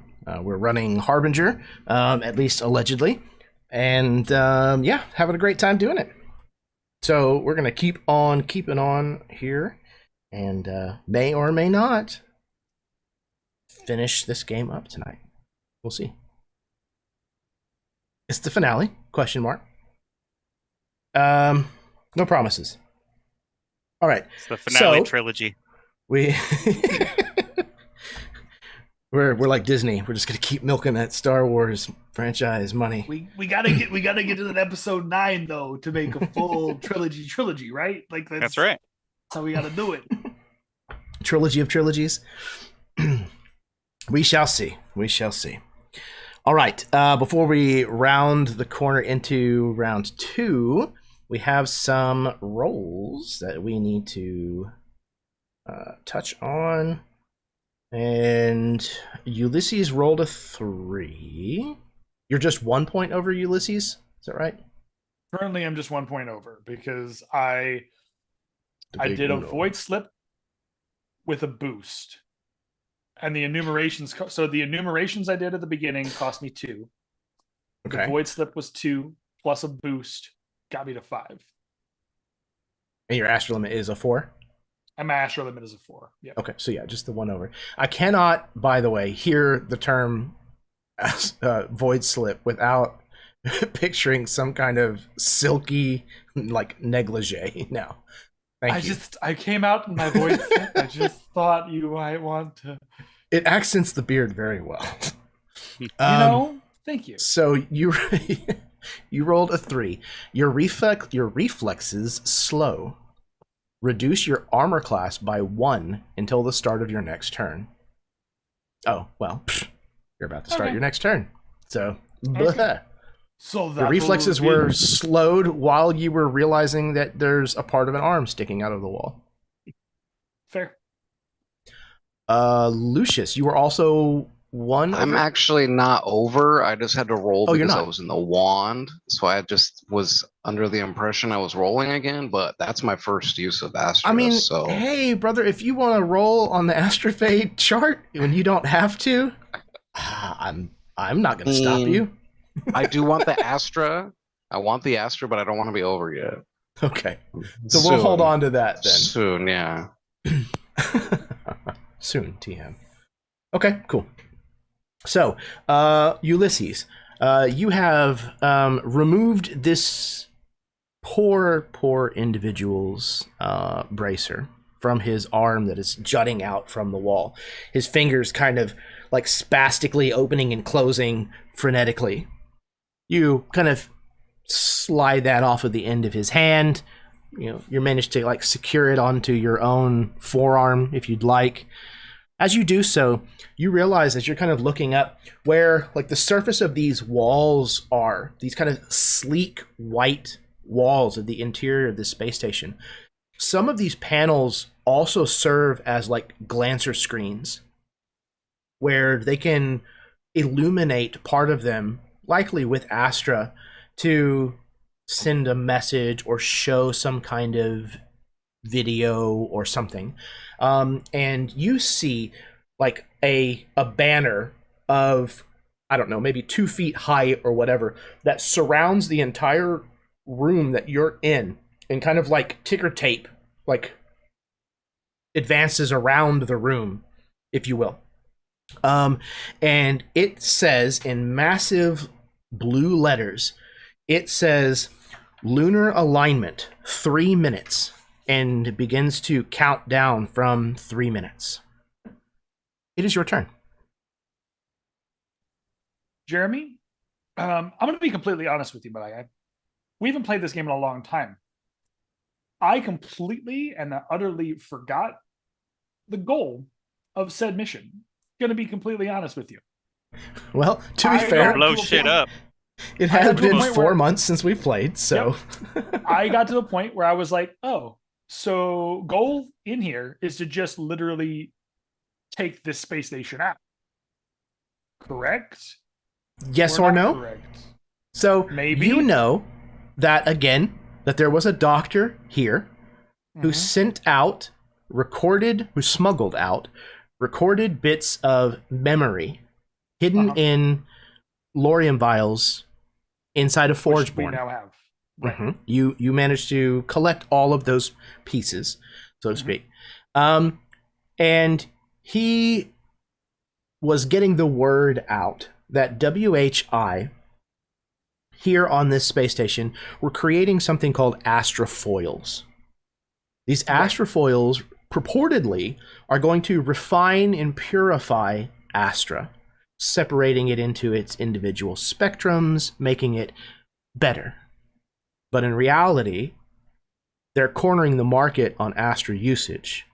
And these Astra-foils are going to be used to suppress Astra usage, unless you have one of their Astra-foils, of course. Right, which are going to be something expensive. Okay. Yes. So Can't have them that's do the that. background for why you have come. Some has something to do with Forgeborn. They seem to be some part of the process. And then you also understand that the organization that Kahiti is tied to, Awara, is established in some facet here on the space station. So, do I know if Marvell is still alive? You don't. Okay, that's something that I want to know. So I think I see this lunar alignment 3 minutes, right? And I think because I've got the time, I've got an hour of this, I think I telepathically relay that to the group. Does this mean anything to any of you?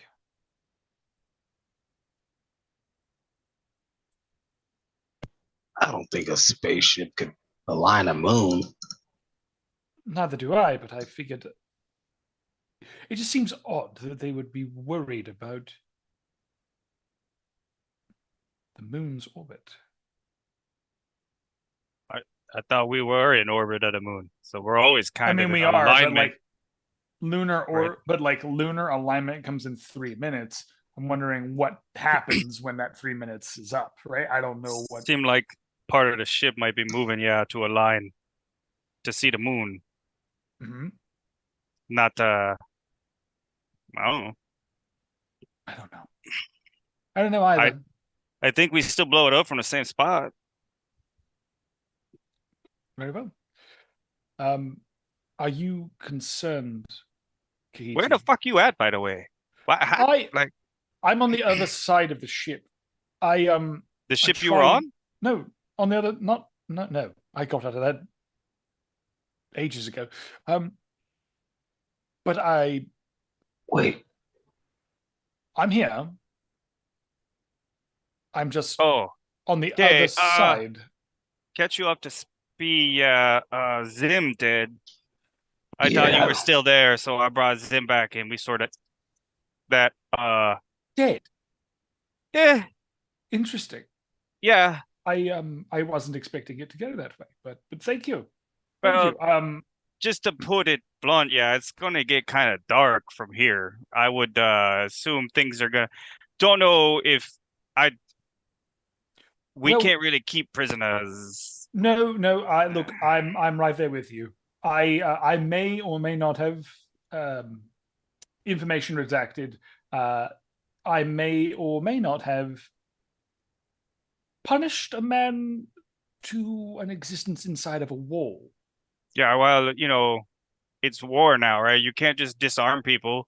Oh no, I did disarm him. Oh, his arm was literally through the wall. Okay. Yes. That might still kind of be like a war crime. Pretty sure. Yeah. I think we've gone off the rails, and there is only one way to get out of this. So, should I meet you back where you're at, or so you're so we'll rub it off on you. What's your bay? Yeah, what bay? 540, if I remember correctly. Right? No. 527. 527. I'm at 527. Do we know do we know if he's on the other side of the combat? Yes. He's on the far side of the riot from you. So basically, you got Ulysses, the riot, and then all of you where the ships have landed or crashed. Take your pick. You know how you got over there? A very bad void slip. Why don't you do a good one back? Yeah. Oh, no, that didn't occur to me at all, that I should, I don't know, be good at what I do. Yes, no, thank you. Thank you. Oh, nice, because you can make a lot Now of we figure out what your improvements now. problem is. Yeah. Yeah. Ah, you know what? That's not I'll even see part of your you- programming. I'll see you over there momentarily. There's I some have walls something- over here. I have something to do. And he just shuts it, like, just shuns them out for a minute. And, like, I think Shut in up, that voices in my moment, head. in that moment, he will just do, like, a cursory glance to see if Marvell is inside of this building. And I'm going to use the enumerations. I'm going to use enumerations again and use that ability Okay. to try to find someone. So the Astrofade goes up again. Again to 6. So now 1 up by point. 2. 2 points up. Okay, so it'll be another d6 roll. Yep. That's a 3 again. Okay. So the reduction in your armor class until the start of your next turn by 1. As you extend your consciousness kind of into this station, there's almost like a like speaker to microphone feedback kind of loop, only with your connection with Astra. There is something really strange, really powerful on board this station that is manipulating, twisting, warping your usage of Astra. So, you feel yourself kind of slow to react. This kind of feedback is kind of aggravating your senses a little. But you are extending your consciousness in search of Dr. Marvell. I just want to see if he's still alive. If he's on the ship, Okay. like, I want to go after him. I don't know what the extent is of the knowledge that you get back, but I'm gonna say It says I okay. know their location. Okay, it is I can very give you exact. that, like, it says I can know their location, and hold on 1 second. Enumerations. It says that I can know their location for like an hour, I think. I have to hold that for 10 minutes, obviously. So I'll just be in that corridor, like, zoning out. Okay. Gotta press Good, yourself you kind let of us into come to you, yeah. an alcove. Yeah. Yeah, I Okay. can do that. Let's see. It says, yeah, you, in order to use that,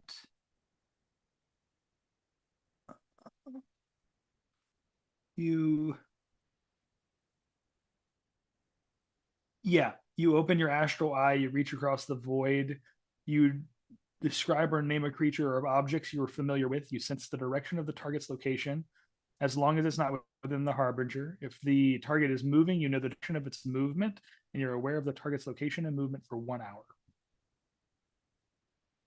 Okay. So, while you would not normally be considered familiar with Dr. Marvell, as you've never met this person before, you have experienced the memories firsthand of someone who is familiar with Dr. Marvell.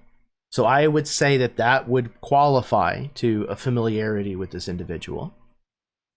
So you reach out with your astral senses, and again, something in this place is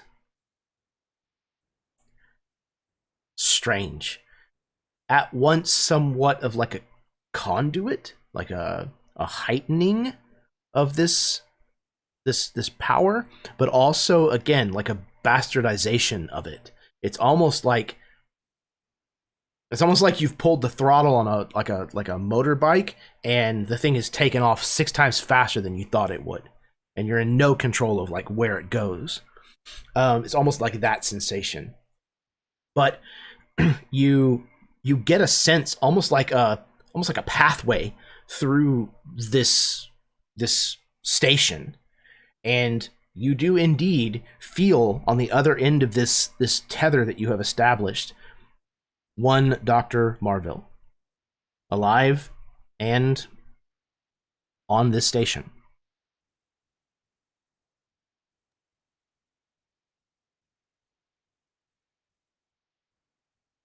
Okay, then. He is going to make his way to try to get to Dr. Marvell, because I imagine Marvell is, correct me if I'm wrong, Jeremy, Marvell is trying to help us. Potentially could be an ally. I mean, he smuggled the memories off of the station. He was kind to Peter. At one point in Peter's existence. So I think that's what he's looking for, is like any allies that could potentially help them get out of this situation. He wants to team up with them. So he'll head in that direction. Where is that? So there is a like an elevator access that would take you into more kind of the heart of the space station, if you will. It is more in the direction of where the riot is taking place. Okay.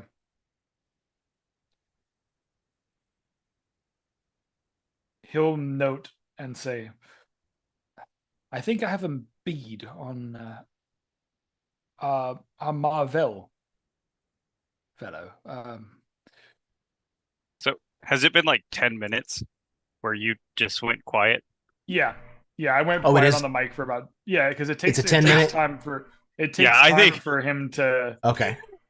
It says as an action you go into deep meditation, and for each minute you spend uninterrupted. So yeah. Okay, so it's just 1 minute. So it's just 1 minute. It would have just been 1 minute. Yeah. Okay, so it's still Ted route. Okay, 1 minute. Got it. Yeah. So you're kind of in an alcove, chilling for just a bit, and okay. So yeah, while you're making this connection, we'll check back in with Ulysses after a couple of rounds of the others acting. Okay. So, as of right now, at least, I don't think that there's any reason to stay in combat unless any of you re-engages with any kind of hostiles. That's cool. Yeah, the other 3 of you, in the next minute or what have you, knowing that Ulysses is not in fact on board the Chimera, but seems to be further the other direction into the docking numbers. What are the 3 of you doing for the next minute or so? I think Katie's gonna look to those 2 then, now that we know that, and be it's like, no need, she left them to guard, let them guard. Right, who gives a shit? Sylvan, I need you to try to get into comms for the station, and see what's talking and see if we can get ears on what's happening, and listen up for these stations and these words on these stations, these words, and then I'm going to use the background that I have for this kind of stuff, and I think I've got a trait too that allows me to find it's got like a sort of the old street urchin trait where you can find information or you can find people if you need to in a city environment or whatever, for this environment as the Voidborn treader. So I'm going to use that, and the fact that I'm aligned with the race themselves to try to have him get us to hear where they're at and be able to talk to them. Because and then look to Lucius and be like, yeah, he said he was in like 527, but he's fucking went quiet, did that weird quiet shit. So as long as he doesn't wander off like a fucking puppy on his own, we can get to him through the rest of the Iwata, right? We could pick up some allies and then let them know where we're at, move through and come back, pick him up. Yeah, that's the plan. So I sent all the other dipshits down to 540. We can again send Iwata's troops to go ambush them, and should be good to go. Sounds good to me. Gotcha. And then just sort of what formation we want to run. Yeah, because I assume Sylvan, I assume you can do comms, like try to get to their comms on the fly. But let's truck that way towards the combat. I'll be in the point. I don't know where you two want to run. We could run like Laverne and Shirley style down. Ooh. That's sorry, that's old. That's old space thing about these two ladies who worked in the machine shop, and it's about their relationships they would get into. It's in the first station when I was growing up. Wyrm Hole Incorporated. Anyways, I never had that, Sorry. Yeah, it must be a spacer thing, yeah. It must be nice. Actually, no, it sucked a lot. Like a lot. Oh, you know what I had to play with? I had this can. That was it. It was a can. You seem to have kept it in good shape. It's a very nice can. Okay, it wasn't this can, but it was a can. Mr. Two Cans. Nice. Must be nice. How'd you know what they called me?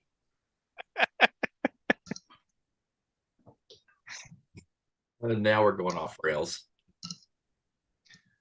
No, now. Does she?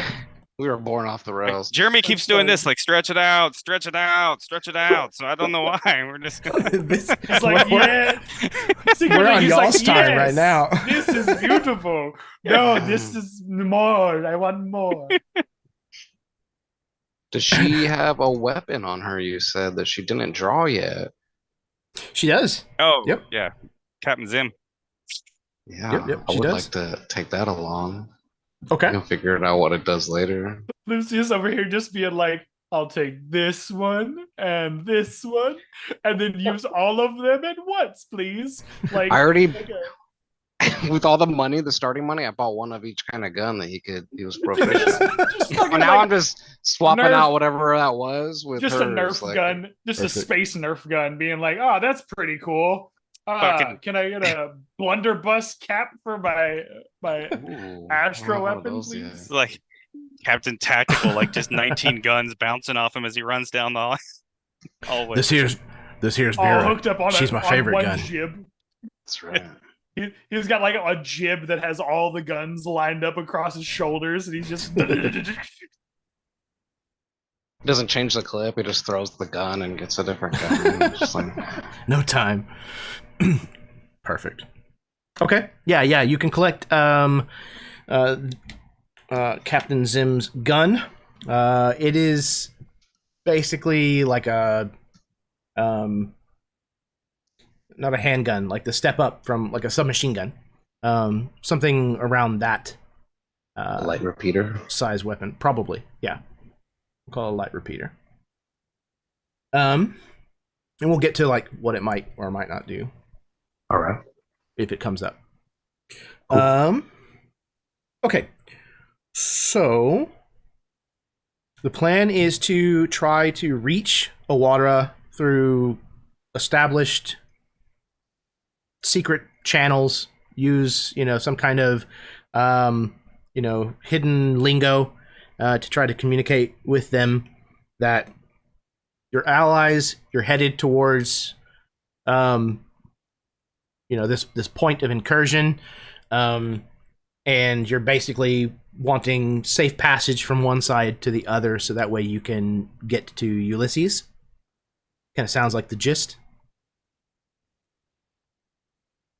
Yeah, I'm trying to hook up with Ulysses again, but trying to also like hook up with the Resistance. Like if I get to the Resistance on the way, like we might make it work a different way. Yeah. Okay. So through the channels of communique, you will very quickly come to understand that this is all it's all been orchestrated. That Awara has been established here on the space station for some time, months, some possibly even years, and they have been waiting for a catalyst to instigate a coup, to start trouble. And apparently, the news that you were coming, is the thing that caused Miki the Unseen, to light the fuse on that powder keg. They seem to be working, even though Miki the Unseen is kind of leading the resistance, if you will, here. It does seem as though Dr. Marville is on their side. While he's not necessarily fighting with them, that he's been an ally in kind of getting some of the things, getting the foothold here. So, where you are headed to, you very quickly are going to start running into people who are dead on both sides, both members of Awara as well as Templars that you'll see kind of scattered in the corridor. The pristine kind of white walls that kind of form the interior of the space station have been mangled, blasted with fire, covered in soot, as well as like the different kind of burn and corrosion that happens from like direct exposure to Astra as weaponized form. So definitely signs that there's been prolonged struggle in this corridor. And as you kind of like round this bend in this kind of rounded corridor, you spot a large, what would basically be a bank of elevators, that is a kind of a large open area that has, I don't know, a dozen different elevator banks or what have you in this one area. And this seems to be where like the hottest part of the exchange is taking place. You can see the Templars kind of on the far side, where the hall or the corridor continues on the other side into the lower numbered bays where Ulysses seems to be. They are lined up almost shield wall formation with their armor, their riot shields in place. You can see the glow of all of the green Astra shields that they're holding, kind of forming this line. And you're coming up basically at the backs of the Awara, who some of them are already turned and facing you, engaged with the second rank of Templars that passed you, coming up behind them. So they're kind of sandwiched between the main group of Templars and this smaller reinforcement group that has come up behind them. You are now coming up behind the reinforcements. Got it. So we're coming up behind. We are now sandwiching the smaller group of Templars. Yep. Oh yeah, no, then that's dope. Yeah, I will charge right the fuck in and start cutting through those guys. Okay. So,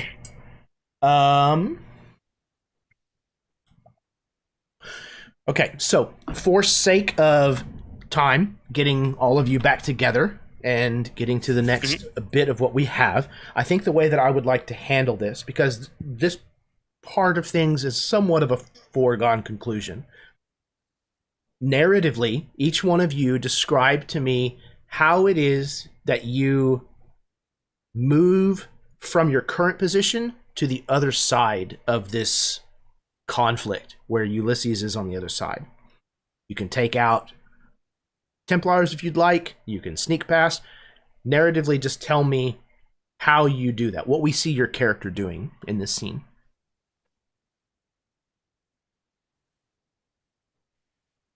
Oh yeah, Kahiti's not being quiet or smooth. This is what he does, right? And it's been years since I've got to do it, to be 100% honest with you. So it's especially kitted out like I am, it's just hacking through, taking legs out from behind on Templars and then just sticking them on the ground, essentially. Just methodical, working his way through the hallway to get to the resistance, get word to them who he is, and basically be like, we'll be back, hold until we're back, pull back if you need to, but hold, and then pushes through towards Ulysses, at speed. Nice. So yeah, Kahiti, you're like a rhinoceros. You just like spearhead into the back of these unsuspecting reinforcements, and like you said, you're just laying them out, one after the other, like you're stacking firewood, and you just keep going through them. They don't even realize 100% what's happened before you've pushed through their line into the rank and file of the resistance.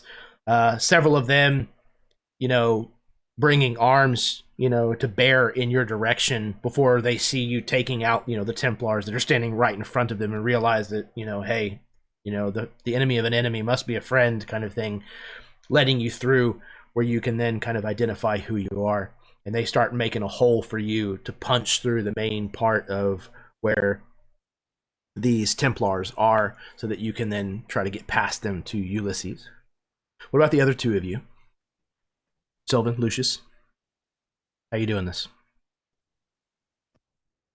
I would get one of these shields, and I would use it as like a battering ram and run behind it, and in the wake of Kahiti. And I would, as he knocks him down, I'd be shooting him with this pistol that I got, and just making sure they don't get back up, and just following right behind him, and trying to make sure Sylvan can have a nice shield right in front of him. Okay, nice. You're right in step, right behind Kahiti. There's a couple of times where some of these guys might go down, maybe even missing a limb, but they're Templars. They're not exactly pushovers. And a few times where they might have gotten Kahiti in the back, but you're right behind him, and you maybe even use that shield to kind of slam one of them, and he flies a good 10-20 feet away before he like slams into the wall, behind the force of your cybernetic arms with the power of this shield combined. You're also putting down the ones that look like they might still have some fight left in them after the spearhead has come through. Sylvan.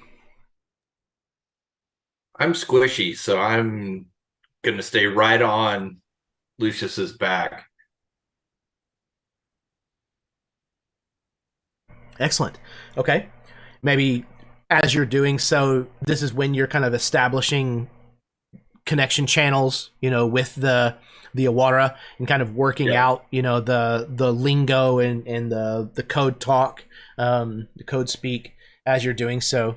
As you're kind of reaching the line, the skirmish between the two forces, is kind of when you finally crack in and you're able to start identifying yourselves as friendlies. And that's the moment when they stop resisting Kahiti and kind of make a hole and let him through. So you come through. The three of you are greeted with open arms. They're happy to see not only people who are willing to join the fight and kind of overthrow this twisted megacorp, but that you're able to do so with such prejudice. The gear that you've brought, your skill sets that you've come with, the fact that they know Kahiti, and any friend of Kahiti's is a friend of theirs. They say, so Lucius and Sylvan, you're not questioned any further. They then work on, like I said, finding a hole to get you through the main line of defense against the Templars, and you're able to cut another swath through them, same formation as before. And about that time, you manage to push through the back of their ranks. A few of them kind of turn to try to engage you. Very quickly, they are dealt with between Kahiti and Lucius.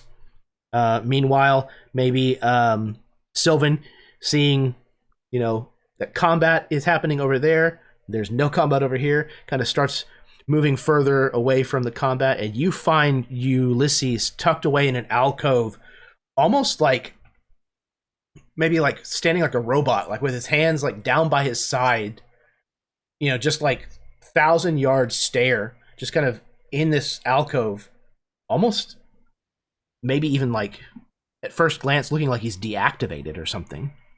Okay.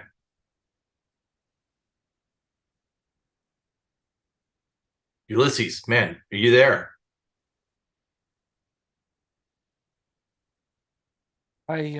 Yes, I'm here. I found Marvel. I know where he is. I think it would be beneficial for us to convene with him. Perhaps he shall know more of how we can tear this place down from the inside. I believe genuinely that he helped me before. Inadvertently, but I know that he protected Peter some way. So I feel like I owe it to him. Where do we need to go? Where do I go, Jeremy? Where am I heading? If we're heading to, I'm heading to Marvel. Where am I heading? Mm-hmm. Okay, you sync back up. You come out of your kind of catatonic state, this fugue state that you were in, and you look around, still kind of connected to that tether through the astral network that seems to kind of run through this place.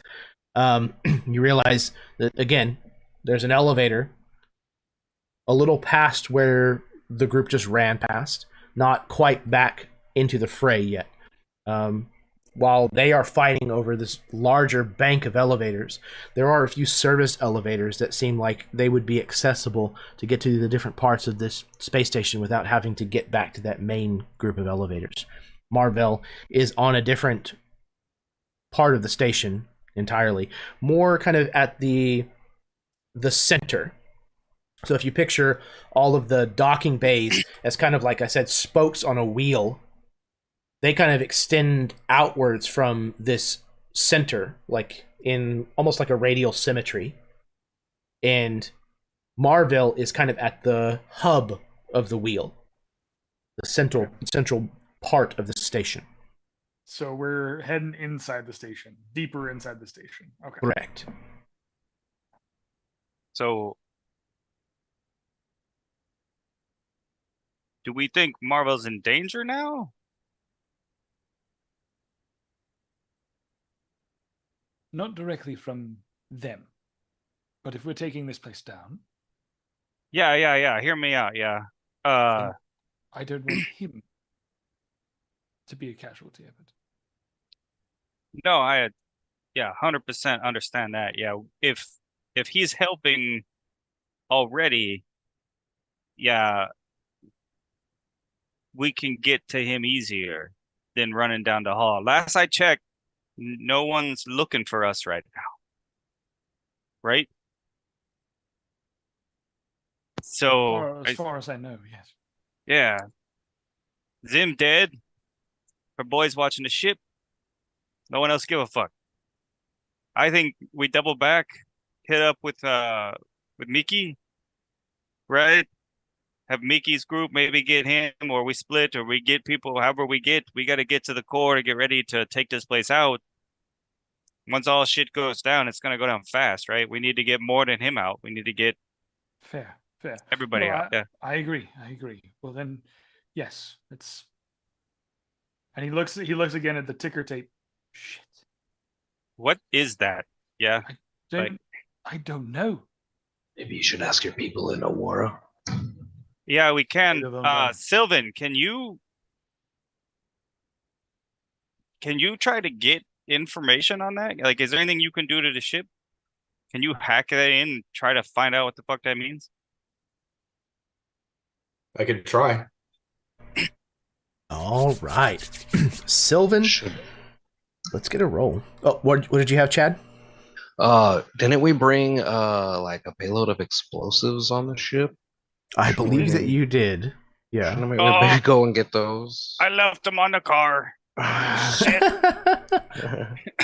I'm sure you they're brought in the them cab. with you. They're in the cab. We can go get them later.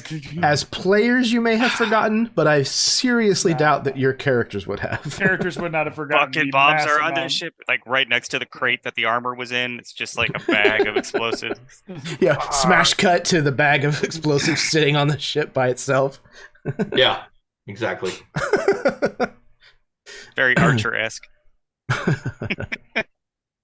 Okay, Sylvan. Let's get a roll. So this will probably be computers, I guess is probably the skill. I think that's a thing. It's all computers these days. Tech, I think. Tech. Like Thank you. Tech. Yeah, so I have proficiency. I play too many goddamn systems, y'all. It's a real problem. 6. A 6? No, 6 is what I add. Oh, there you go. Hell yeah. 17 plus 6. Ooh, okay. What was that? 23. 23. No joke. All right. Okay, so it takes you like the blink of an eye, Sylvan, to find out through these channels that the lunar alignment, apparently the station every so often will come into alignment with a specific location on the moon beneath, the moon of Cybele. And the place that it kind of aligns with is known as... where to put it? Is known as the delivery room. And apparently, whenever it comes into alignment with this place on the moon, there is a temporary bridge, it seems like, that is established between the space station and this place called the delivery room.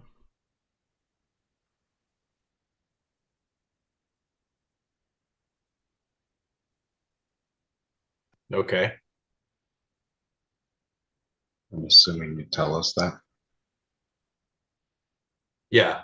I mean, I pass on all the information to you guys. Yeah, that sounds all bad.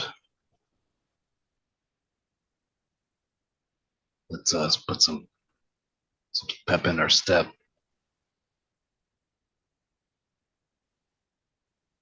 Yeah, let's get moving. I guess bridges ain't that bad though, right? Worst case, something come up. Best case, we go down. Yep. I mean, I heard delivery rooms are good things. We don't have them on the ship so much, but I hear like the chillins and stuff run around. The more I think about it, the more I realize what we have to do. I think the more as soon as he hears that, like the idea of like a delivery room, I think Ulysses' brain goes to like the worst possible, darkest place that he could possibly think of. And his brain is like, oh no. No. We have to stop it. We have to stop it. Because if what I think is true, and he goes back through all the memories, if this happens, Jeremy, correct me if I'm wrong, but his theory is that the lunar alignment would set up the ability for these Forgeborn. What did you call it? I forget the ones that the ones that negate the Astra. Astra-foils. It's a foil room, right? Like in his eyes, he's thinking the delivery room equals foil room. And he knows what that means, but he's also terrified of that. We have to stop it. And he looks at the clock. We literally like have 2 minutes. So like his brain is like, go now. I'm gonna hop into the nearest elevator that I can to go closer toward the center of this place. Okay, so you're breaking off towards center. I mean, is that not what we were intending to do? Is go to the center of this ship, anyways? I think Kahiti was headed back towards the fight to try to get the troops in. Okay. Right, which you'll be slower, but but also didn't know that, and unless Ulysses is telling us this, did this happen internally with Ulysses? No. He I busted left, or no? I think he would have put 2 and 2. I think he would try to put 2 and 2 together, or at least like in his eyes, this is the logic that Ulysses is on right now, and he would tell you guys what his plan is to go do. I'm going to go ahead and start going to the center. If you want to meet me. Yeah. I'm heading to try to get Marvel. You're trying to get Marvel. I want to know, like, Kahiti's got to know that the Voidborn stat, like, he's been on stations, right? Like, how fucked are we by 2 minutes? Right? Like, I mean, you can move quick on a station, don't get me wrong, but it's still corridors and bullshit. I want to roll to see if he knows if we're going to be able to get to Marvel and do something, or if we've got to just go do something, or if I can go get the troops and do something, right? I don't know timeline wise for how far away we are based off of, like, I don't know what you'll call it, familiarity. I don't know. Oh, I rolled a nat 1. I rolled a nat 1. Yeah. Then it probably ain't gonna matter. Yeah. I will use one of my 2 points of inspiration to let you re-roll that, sir. Oh. Happy birthday.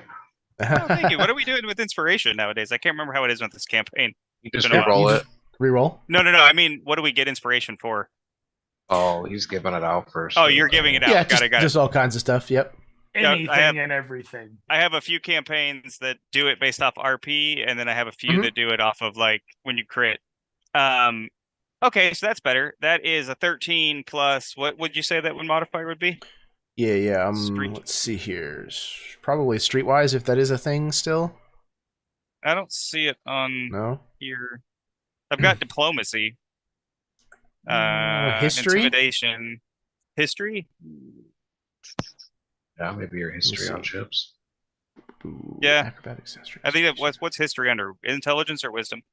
It's called lore now. That's okay. right. And it's intelligence. That's a 12 on the die. Okay. Or 12, sorry. It's a 12 total. 13 on the die. 12. Yep. Okay.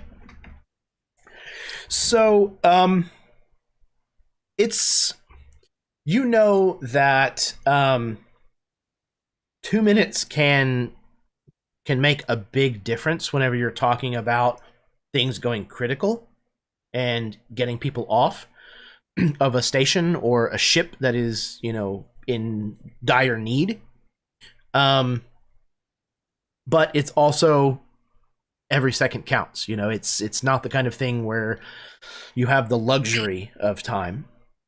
But there's also no telling how long this alignment might last. It sounds like it starts in 2 minutes, but it could be over in 30 seconds. It could be over in a number of hours. Hard to tell. Got it. And we're still in a section that's just full of bays, right?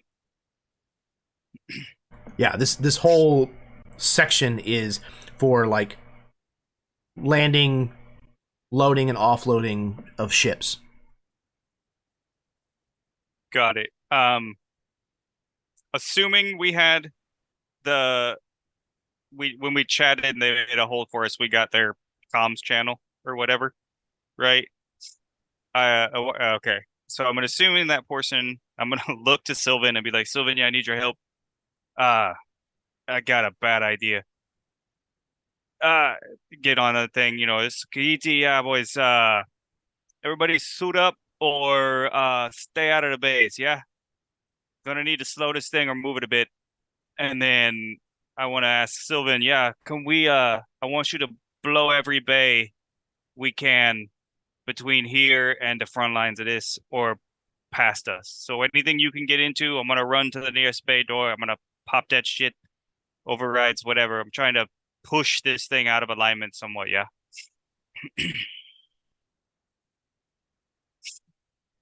Okay. So yeah, let's get that that tech roll again from Sylvan.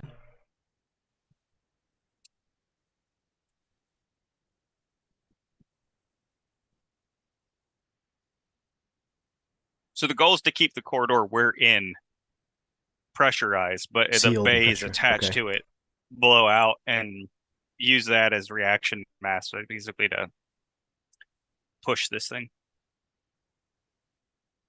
And I'm looking at Ulysses like just sort of like, go, we gotta go, like, you know, like catch up or whatever. But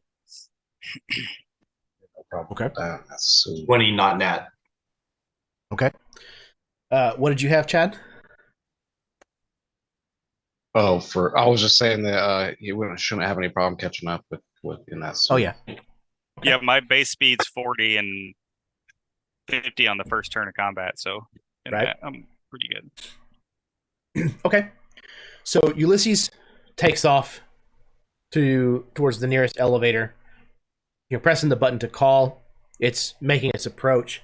Meanwhile, Sylvan gets busy trying to tap in once again to the system, override, cause these bays to kind of like blow the green blast doors, if you will, that kind of seal them from space. As Kahiti kind of goes and helps facilitate that, and you kind of feel the station rumble kind of in quick succession as, you know, a dozen of these things or more kind of all kind of blow their seals at the same time, and the entire station kind of like lurches kind of off of its axis, if you will. The timer for the lunar alignment kind of pauses for a second. It stops kind of moving along on this kind of a ticker tape banner, if you will, around the space. The elevator kind of comes up, dings, opens right in front of you, Ulysses.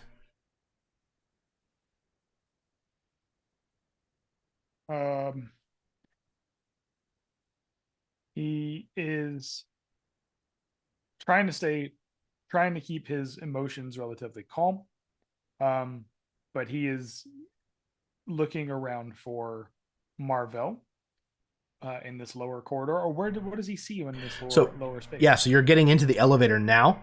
Are you going to go ahead and head on? And is everybody going to catch up to you? Yeah, I'm gonna go ahead and head on because, like, my eyes, they're fully capable. This crew is fully capable. We just got your back. I'm not going alone, so I'm going with you. You're gonna go with me? Okay. That's cool. Yeah, you two go, and I let the two of us deal with this. Okay. Worst case, I'll give Silly here a bear hug Oh and my just god, I drop love this though. down the elevator. I love this image of like Ulysses panic stricken and Lucius just in an elevator together, like a buddy cop movie. Just the absolute foils of each other. Son of a bitch. Okay, this is great. I'm just loving that. Like this is Kahiti's like back home in multiple ways, and now he can get Sylvan to be like, oh hey, Sylvan just gets to go crazy on these freaking spaceship doors, I love it. shifting this thing around. It's gonna be a good time. Yeah. So we're riding the elevator down together. All right.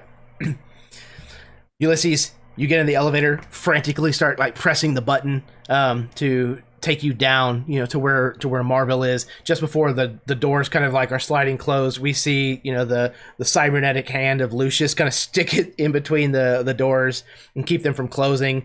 Then he kind of like steps in. The elevator car kind of like surges downwards just a little bit under the weight of his, mostly metallic body. Then the doors close and you feel that kind of sensation of it kind of dropping away as you rapidly descend to a different part of the station.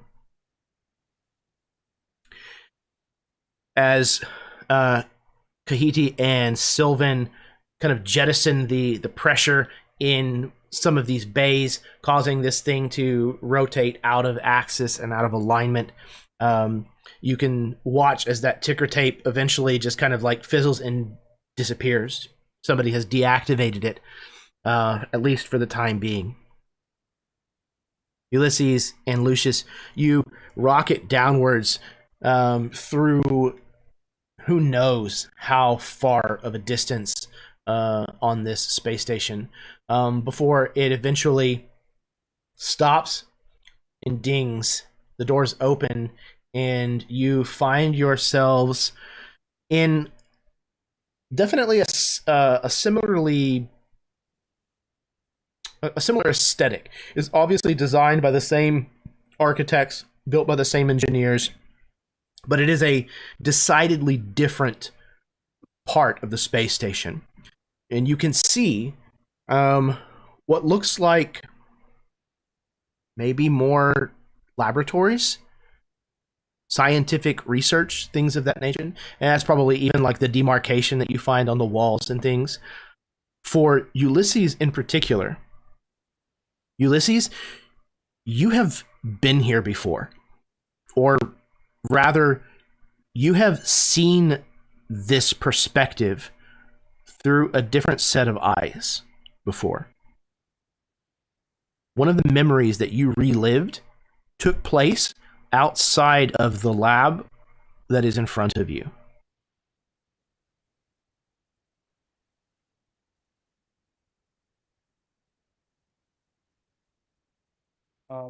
He will head in that direction. He's looking for Marvell, but like there's this thing where he's seeing this and like whatever other context clues he can get to piece everything together and like try to, because they've already got the Lorium vials. He's protected his family.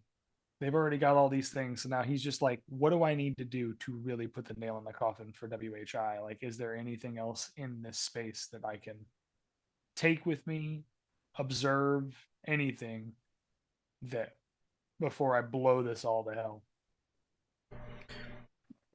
You're kind of scanning, looking around. There are a lot of Templars who are kind of standing around. It's very obvious that whatever is happening in this place, this area just outside of this laboratory, seems to kind of be the focal point of whatever this lunar alignment must be. In front of you, there's a large platform, kind of circular in nature, that is maybe 2 feet higher than the surrounding floor space around it. There is an individual standing kind of on this dais, if you will, who is frantic and busy at work at a panel of computers. And you recognize this individual as Dr. Jaman Avav Marville. This is the man that you have seen through more than one of the memories that you relived as a fragment. He looks absolutely beside himself as he's trying to likely rectify whatever has gone wrong with the lunar alignment. Around this space, like I said, there are Templars who are kind of positioned themselves as if looking for signs of trouble. The other thing that you see, there are several individuals kind of attached to this circular dais in the middle. They are suspended between the floor and the ceiling by a series of cables and things of that nature, and each one of them kind of set equidistant kind of around this circle are Forgeborn, and they look emaciated, drained. They have hoses hooked up to, almost like the Matrix, the back of the skull, the extremities of, up and down their legs and arms, all down their spine.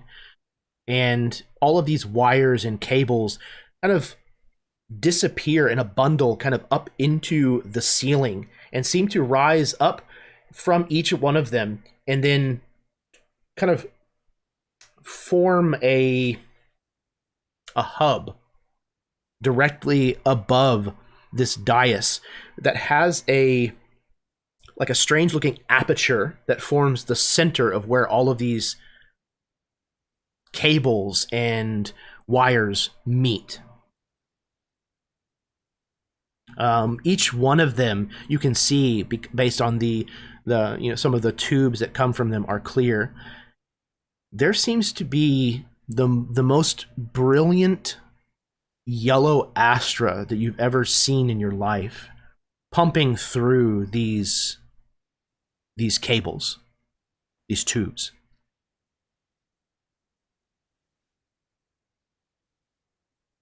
Yet they look emaciated. Yes, they look drained.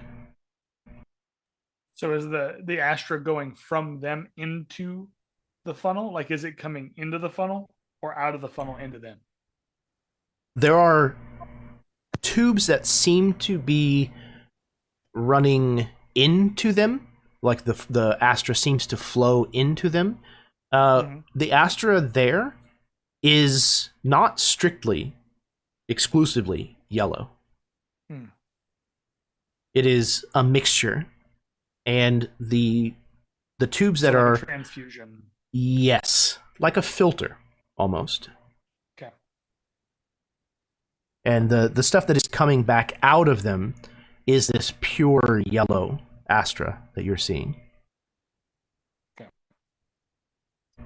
Dr. Marville is kind of frantic at the controls of this, and he keeps kind of looking at the Templars that are standing around the room, a little nervous.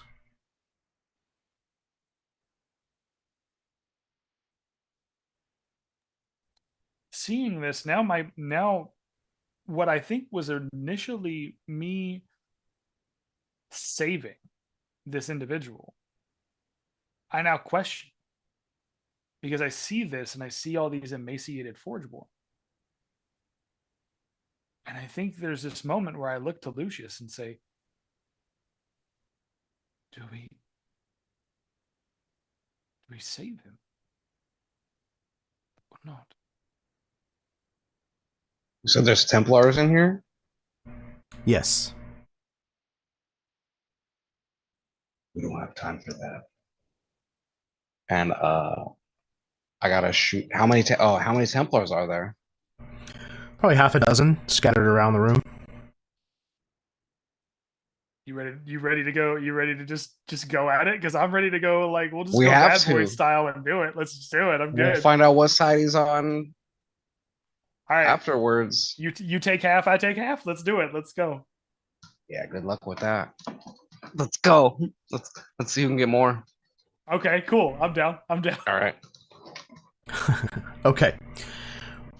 while that is transpiring, we wipe to find Sylvan and Tahiti back closer to where this riot is ongoing, where they have been using the jettisoning of the pressurized bays to kind of throw things in the space station a little off kilter to hopefully delay this lunar alignment. It seems like the counter has been adjusted. It is now back up. It is reading something along the lines of like 3 minutes and 14 seconds or something like that. So what is the plan for the two of you? Want to follow them, or you want to see if we can go blow this thing up? Go blow this place. Sounds good to me. Yeah, we can still communicate via radio, or is it too far? Yeah, I think it's. Yeah, I think the whisper link should reach just fine. It wouldn't matter anyways, because even if we lost even if you guys lost whisper link for any reason, I'm still good for an hour. Yeah. Oh, cool. Yeah. So I'm just gonna relay in and like, hey, because at this point you've disappeared. We don't know that you're wrong yet. So it's gonna be like, you get your boy, right? We're gonna go get the group and see about getting down to someplace sensitive. So yeah, we're trucking back. Yeah, we'll just truck back towards the line. Oh shit! If we can come up behind the Templars that we sort of burst through, right? I want to make sure like keep Sylvan back a little bit from that so he can get range on him if he needs to. Okay. But is not as squishy in combat, and totally want to try to surprise them from behind and fuck them up on the way through. Okay.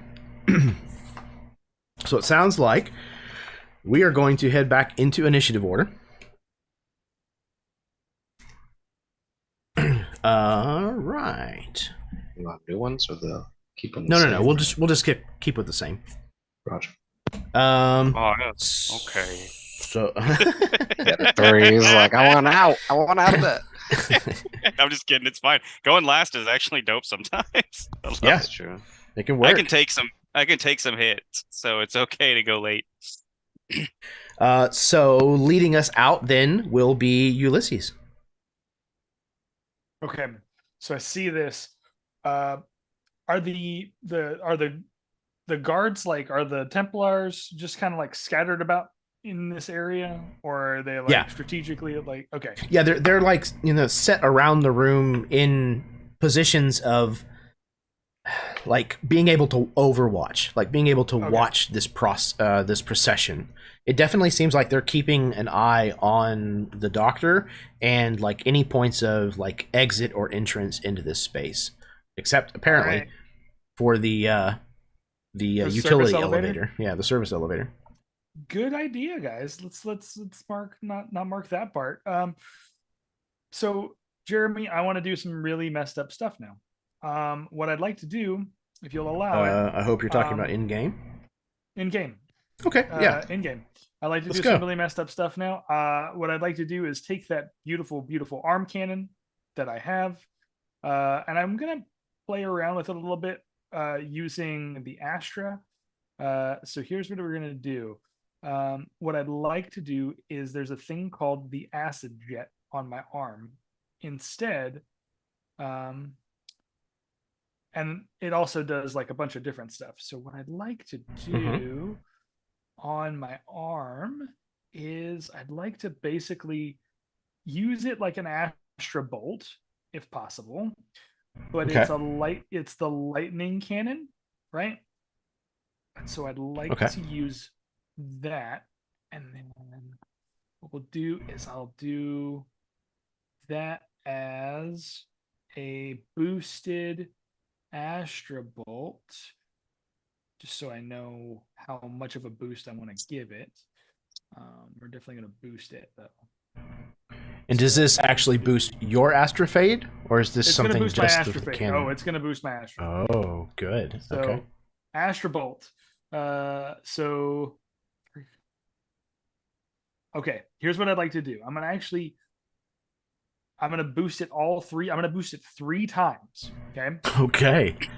I'm here for boost it. it 3 times, which means I'm gonna get. Now I'm up to a 9 now. Over a 4? Over a 4. Beautiful. I'm over 4. Okay, I'm Okay. over 4. I'm out to 9. Okay. Okay. And then what we're gonna do is that if I boost it that much, I'm using the Astra Bolt as a mechanism, but I'm gonna try to do the damage level of like the actual Yeah, the upgrade that you got. the magical item, right? Right. So basically, the damage will increase 2d8. The target, if still alive, the target then becomes outlined in a flickering Astra, and the next attack that gets made on it will have advantage. Then, because I boosted a 3rd time, I can target up to 3 creatures within this range Oh my and make God. separate attacks for each roll. You make crit attacks for each roll? No, Is that what you make said? separate attacks for each Oh, one. I have to make oh, separate okay. attacks for each one. But All right. Kick his ass, Seabass. okay. So one of them definitely critted. Oh shit. The Shit. other was so one of them definitely critted. The other was a 17 on the die, and then the last one is a 13 to hit. Okay, so the first 2, obviously the crit's going to hit, and the second one will hit as well. The third is going to miss. Okay. So essentially what you see is as they come out of the door, when there's this like lock of, oh, this is going to go down, we have to do this. The sense of I want to protect to I want to destroy kind of like switches in him, and his arm cannon opens up. The actual hand inside the arm cannon opens up to a cylinder. It glows this bright hot red Astra, and then rather than an Astra bolt like you would normally see, it arcs out in vicious lightning that like tendrils out up against the walkways and the gangplanks, and the first person that it hits absolutely eviscerated into a bright pop of red Astra. The next hits that person, and then the third, because they may have like used a shield or tried to deflect it the second time, that third one that it would have hit, the arc goes off and toward the ceiling and just hits toward the ceiling. Nice. But Okay. now, if that other person is still alive, he'll be glowing in a red Astra, and that'll give advantage to Lucius, my boy. Okay. Well, roll your damage up. Oh yeah, I got to roll the damage up. Which No doubt, is no doubt, the critted one is absolutely obliterated, like you said. Murked forever. Murked forever. Let's see. So wasn't it something obscene, with the like lightning cannon? 60 Yeah, with the 10 lightning or something? cannon, he still has to roll me a DC 15 dexterity save. Okay. I'm not going to bother with the critted one. Okay, yeah, but then DC what? Oh, yeah. 15? DC 15. Okay. The second one that you did hit failed.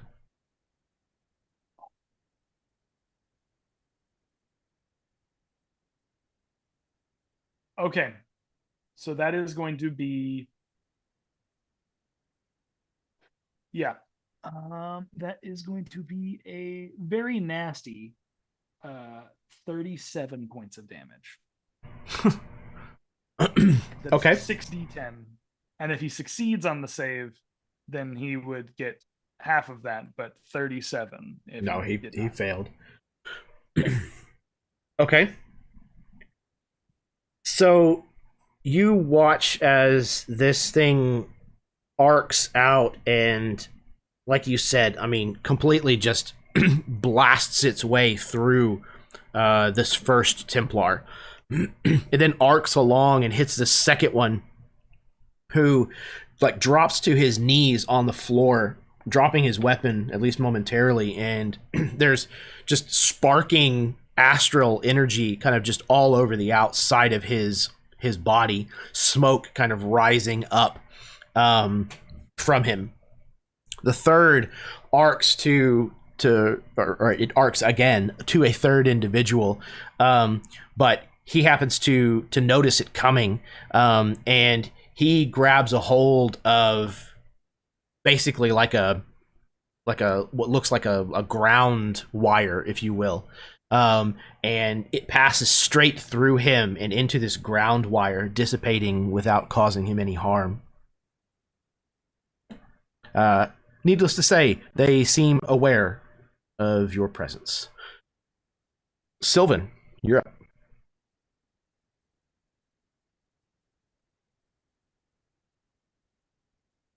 Sylvan or Lucius? Sylvan. Okay. Lucius is after Sylvan. I was giving Lucius advantage on his next attack if he wants to. I'm holding Yeah. any action and basically following behind Glenn. So Okay. move my initiative order. Okay. That'll work. In that case, it will be Lucius.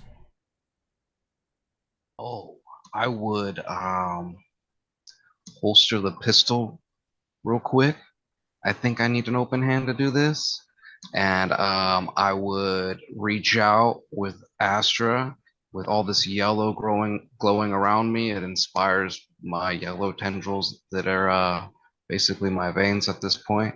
I'm gonna reach out and Astra grasp whatever weapons that two of these Templars have, and try to pull them towards me. So I need to do 2 for the Astra grasp, and then I'm gonna boost it for oh wait, first I wanna, I can boost once for, oh no, that's when I'm at my fade limit. Okay, so I need to get to my fade limit. So I'm gonna spend 2 to cast the Astra grasp, then I'm gonna boost it for that'll be 3, and then I can pull them 15 feet towards me. Okay. Do they need a saving throw or? Yeah.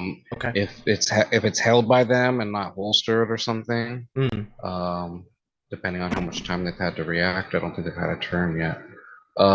They must succeed on a dexterity saving throw if they're holding it. And the DC is? That would be something.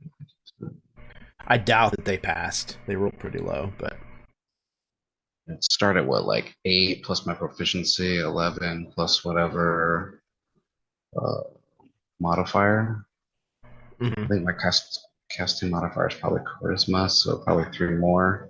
So like 14 probably. Okay. Yeah, they absolutely failed. So that's 2. Did you include one of the third one that was missed by Ulysses' attack? If I could or 2 boost others? it again, then I will. But if I can't boost it again, the same boost, that since I'm not in the wand, then I think I can only use each boost once. I believe that is the case, yeah. So then no, I can only get 2 of the 3 with that, but that's a bonus action, so I can get the third guy with something else.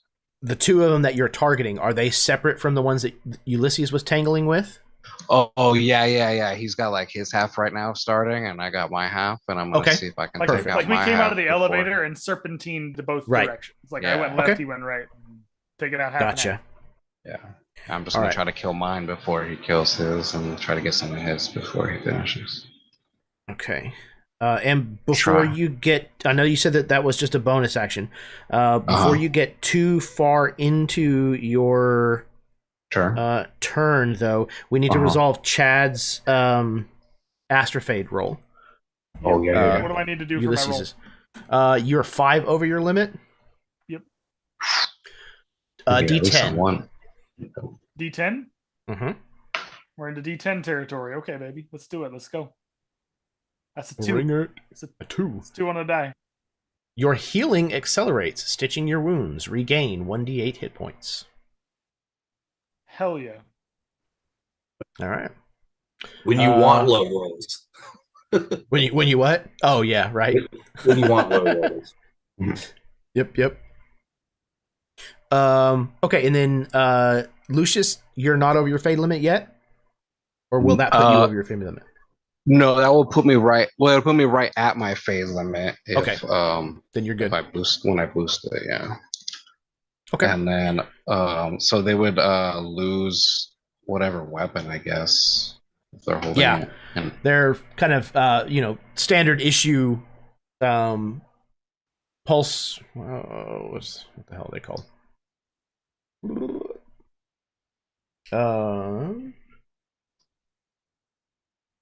Where did I?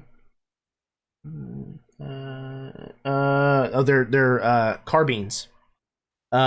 So two of the carbines kind of fly out of their hands. They had them drawn but not leveled. But they leap out of their hands and kind of fly towards you. yeah, we'll just let them clatter on the ground. I want to boost to catch them. Okay. And then I would move up to slam my fist into one of them. All right. Yeah, so you kind of like step over these guns as they kind of like clatter and slide across the floor of this kind of lab area and close with the one closest to you. Yeah. And So, I don't know, 22 yes. to hit. And then I get lightning damage to it. So 10 total. Okay. You clock this guy right in the breastplate of his armor. You can hear it collapse underneath the weight of the impact of your cybernetic fist. You hear the air kind of like leave his lungs, kind of fogging the glass of his visor for just a moment as he kind of doubles back. Not out of the fight, but that certainly took the wind out of him for a minute. That's me. We'll just, Okay. like raise the shield, waiting for their counterattack. Okay. It is the Templars' turn. So there's one of them dead, one of them injured, two of them disarmed, which means there are two of them in tip-top shape. All right, let's see. The one that is dead is going to remain dead.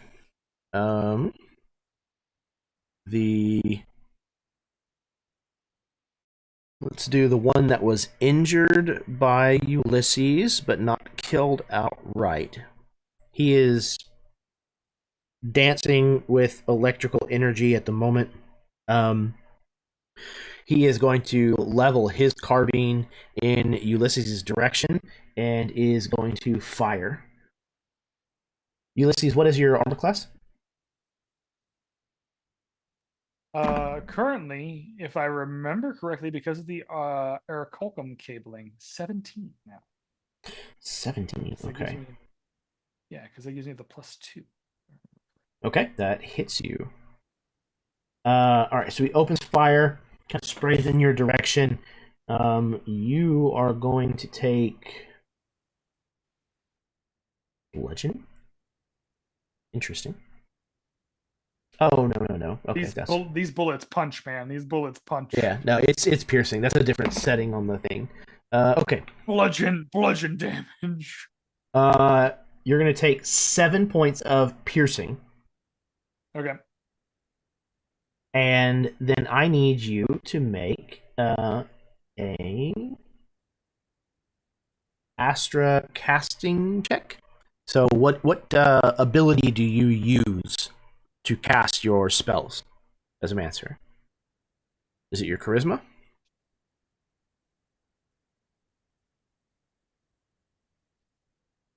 Good question. I caught Yes, I believe Chad so. with his pants around his ankles. Yes, I believe so. You are correct. So it is his charisma if his pants are around his ankles. It is. You're right. Some do need to charismas make are a bigger than others. Charisma check. Okay, so just regular charisma check. Is that a saving So throw? it is or a saving throw, correct? saving throw for. Okay. Proficient man. As a mentor. I would like to use an inspiration that I have not used like all Okay. campaign. Yeah, let's try that again. So you can re-roll it. God bless it. That was horrible. Okay. Not as bad. Not where I wanted to be, but that's a 16 on the die. Like that's a 6. I got a 10 on the die and +6 out of 16. Okay. Okay. Hopefully You we're watch good, 'cause, oof. as this Templar levels his carbine in your direction.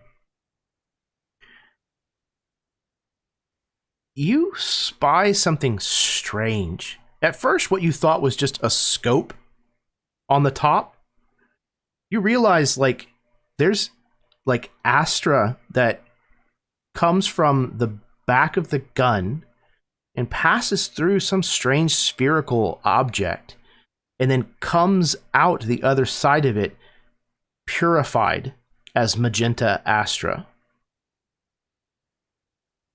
As you notice that and take a closer look, you realize that the spherical object that it passed through is the eyeball of a Forgeborn.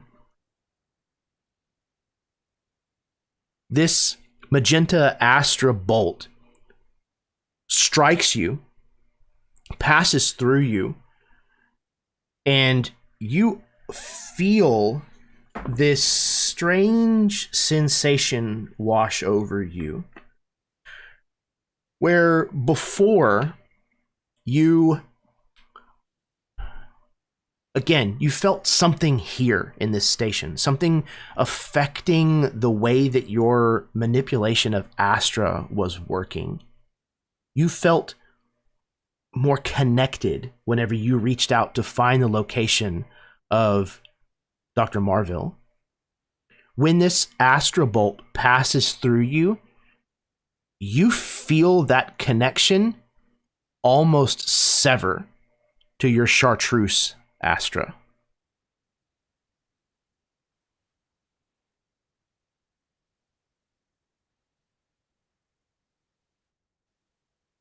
I'm sorry. Jeremy, did this person just effectively dispel my whole being? Like just dispel me. No, I'm just a metal box now. No. There's no okay.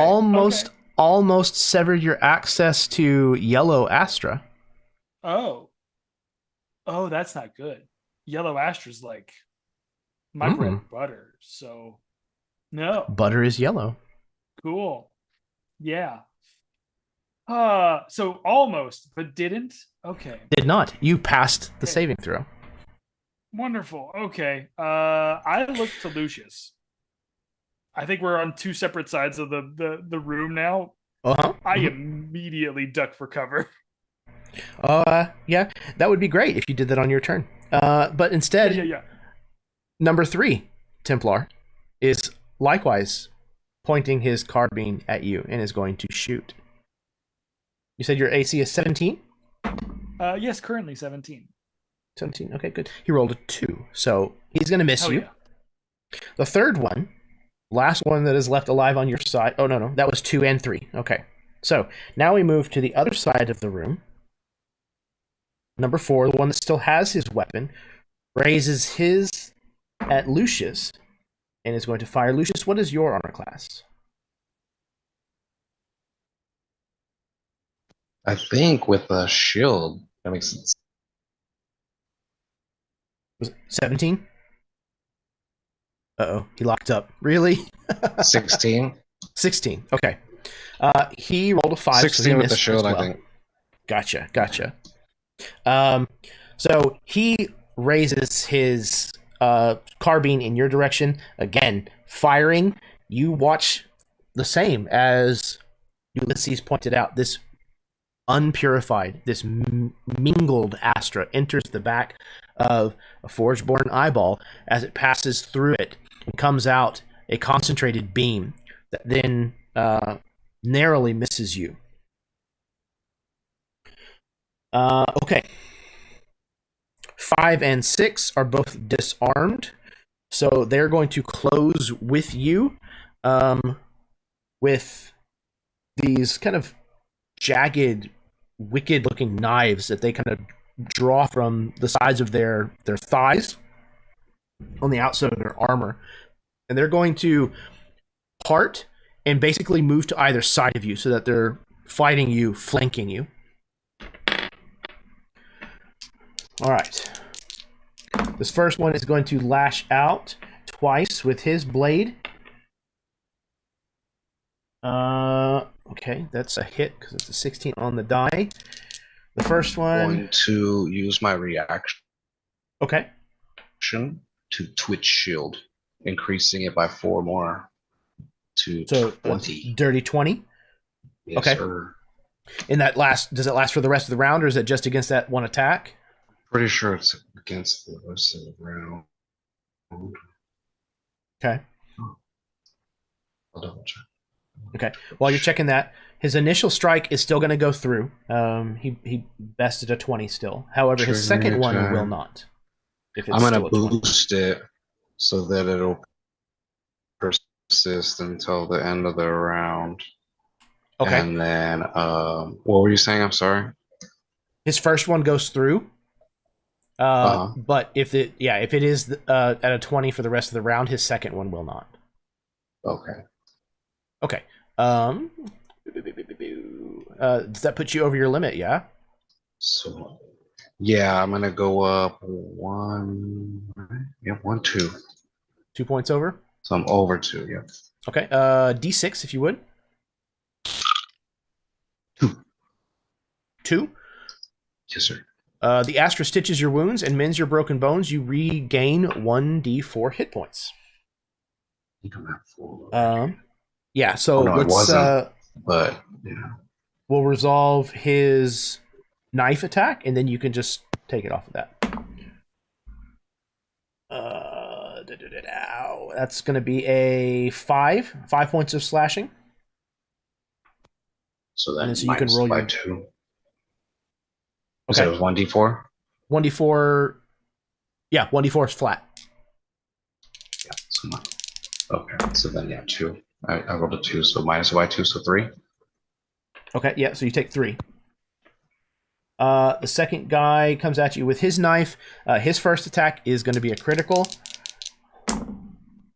His second one, oof. Okay. You want me to re-roll? What? Yeah. You got another point of inspiration? Yeah, that was my last one. Okay. So I was rolling for his second attack, but we'll just go ahead and use that for the first. You're dirty 20 for the rest of the round. Okay. So that will turn that into a miss. And then his last and final attack is 20. Okay, yeah. Okay, so misses the crit, comes in for his second swing, will connect. Not critically, but that's still going to be 8 points of slashing damage from this second knife. Roll of 11 altogether. Okay. So yeah, they kind of surround on either side of you, take advantage of your split attention, and kind of, one of them kind of jukes forward with the knife, kind of causing you to kind of spin in his direction. That's when the one behind you kind of comes up and slashes you along the back of your knee. And just as you kind of like round on him, the other one kind of jumps forward. You kind of manage to throw back this Astra shield to keep him from stabbing you right between the shoulder blades. But he very quickly recovers, kind of bouncing off of that shield that you have summoned, and then kind of like drives it just a little into the part of your lower back, between the parts of your metallic body. Okay. The Templars, where Kahiti and Sylvan are, as of right now, don't suspect anything. They don't know that you're coming.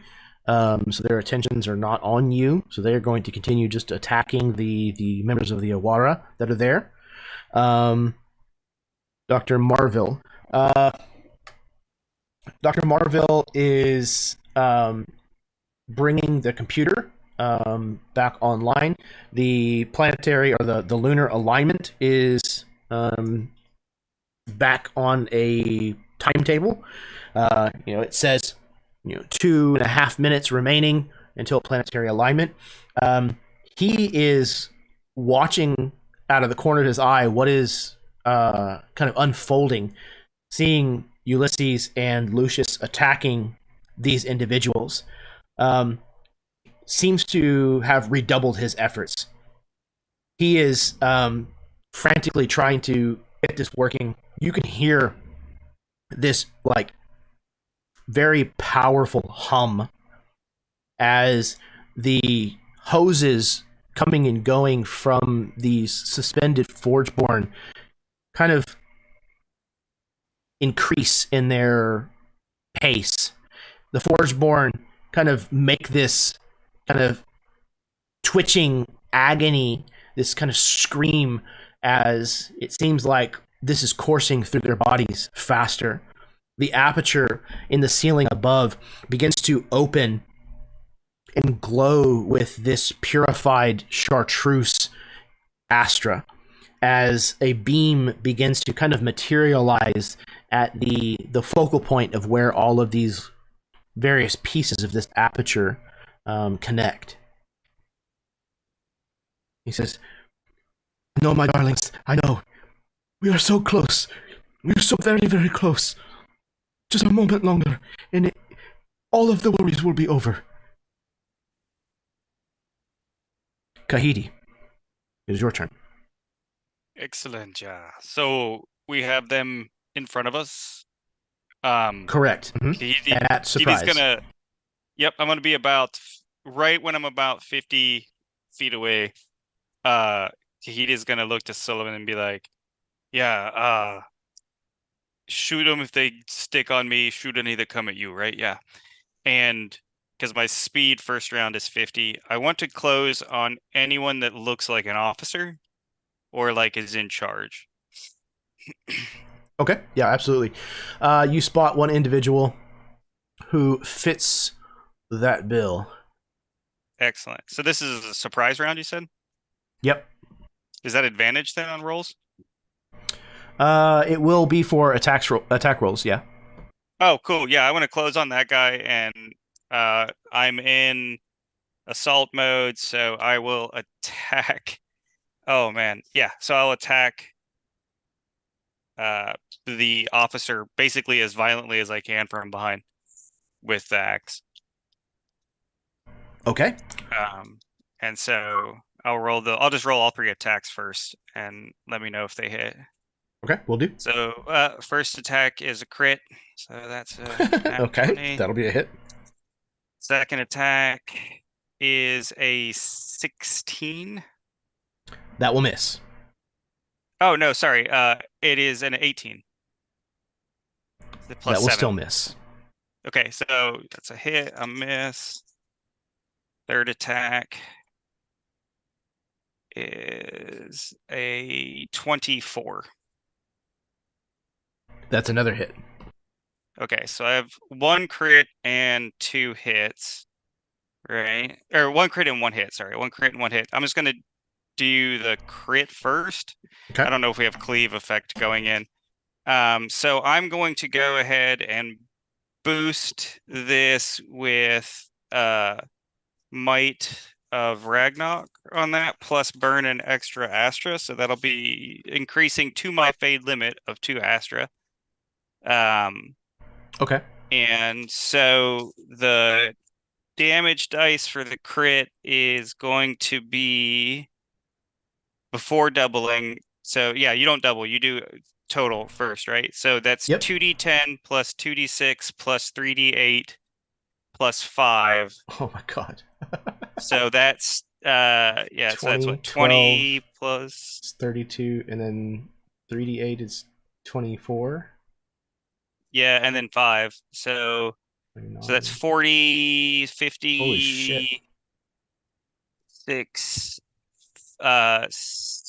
60, 61. Yeah, 61 And then you get max to roll. damage.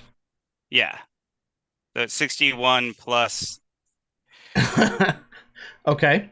that again. Yeah, so let me roll real quick. 2d10, Sure. 2d6, Why not? 3d8. Okay, so that's 10, 20, Oh my god. 30, 33 plus 5 again. No, sorry, I needed a 5. So yeah, that's 33 more on the dice there. 94 Yeah, so 94 from total. the critical hit, and then you hit him again. From the critical hit, yeah, and then I would have another hit on them. Yeah. If they're still up. If not, I'll just try to move momentum into someone next to them. I don't know. I mean, Kahidi, you turn this guy into pink mist. Oh, awesome. I mean, yeah. Yeah, I think I would then just use the second hit to. I assume anyone next to him is probably lower. Sure. AC. Yeah. Yeah. Yeah. So that would then blow that guy apart basically, or cut him basically in half with my axe, and then the other one is just 2d10 plus 2d6 plus 3d8. I like you threw that just in there. Okay. 8. Kahidi is bathing in this guy's blood.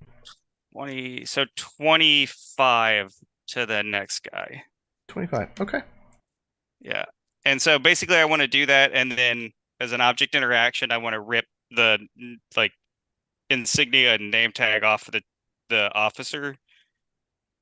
Just to as I look up at everybody else who was with him. Sure. So is there anything left? Yeah, you just kind of grab the patch out of the air. As it's just kind of, fluttering its way to the ground, out of the Tasmanian devil tornado that just went through him. Hold it aloft. The men in the area, the Templars who are in the immediate vicinity of this and witness this, as well as maybe even a few of the Awara, are done fighting. They have left the area. They're not interested in whatever happens next. They just nope out of there. Yeah, exactly. They're gonna take their nope action and get out of there. I think Kahidi's a little sad. It's just there are more. Don't worry, little brother. Sylvan, there are more. And so sorry, Sylvan has an action after me. He held for me. He does, yes. Do you have a squeegee, Sylvan? Yeah, I got nothing, man. It's hard to follow that. That's rough. I'm just gonna take my slinger and drop it to my side and be like, "What? Okay," and just follow Kiki. Sort of a little ashamed. Sorry. Yeah. I was hoping they'd run back towards you, or they would maybe jump on me. I kind of had higher hopes. My 1d8 plus 6 doesn't really stack up there.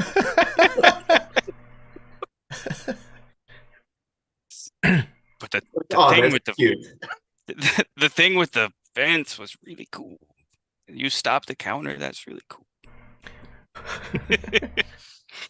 All right. So we are over the 4-hour mark. You've done it. Congratulations. It's the final trilogy. Tonight has not been the finale of this trilogy. This trilogy will indeed go on to at least a 9th episode. Excellent. Listen, I don't think we ever anticipated this game. No, you were like, go ahead. Yeah, you were like, hey, man, I got a trilogy in mind if you guys want to play it. And we're like, sure. And we dove into your world, and you're like, we're not really there yet. You don't realize like how invested we get in this, do you? Well, now we're 9 episodes in. I remember getting pitched a one shot. I know, right? Be like, it's gonna be a one shot. It could be 1 to 3. From now I'll take on, I'm it. just gonna be like, oh, so you just want me in a game? All right, cool. I'll see you in a month from now. I'll see you in a couple of days from now. We'll just keep playing. We'll just keep playing until it's done. Until the story's done. 100%. I hope that I led the story in the right way, Jeremy, because man, there is not a wrong way. My brain went, yeah, this is the right thing to do. And then halfway down, I was like, oh no, this is not the right thing to do. Like, what am I doing?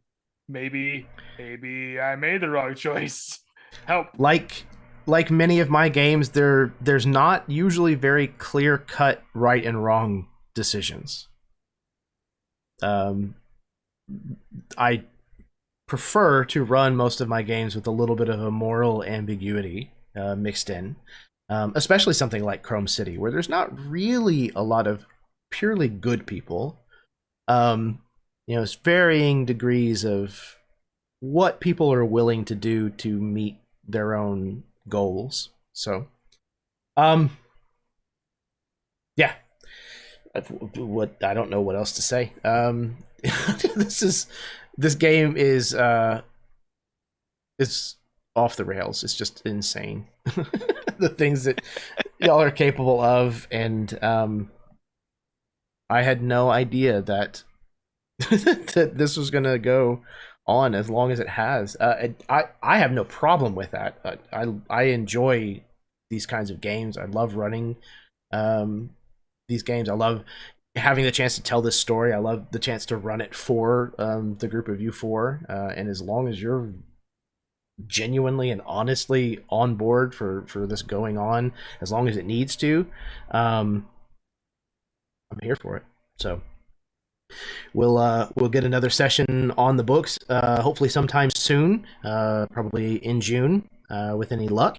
And that game will be. Don't even say it. Just don't even say it. That way you're forcing it. That's the problem.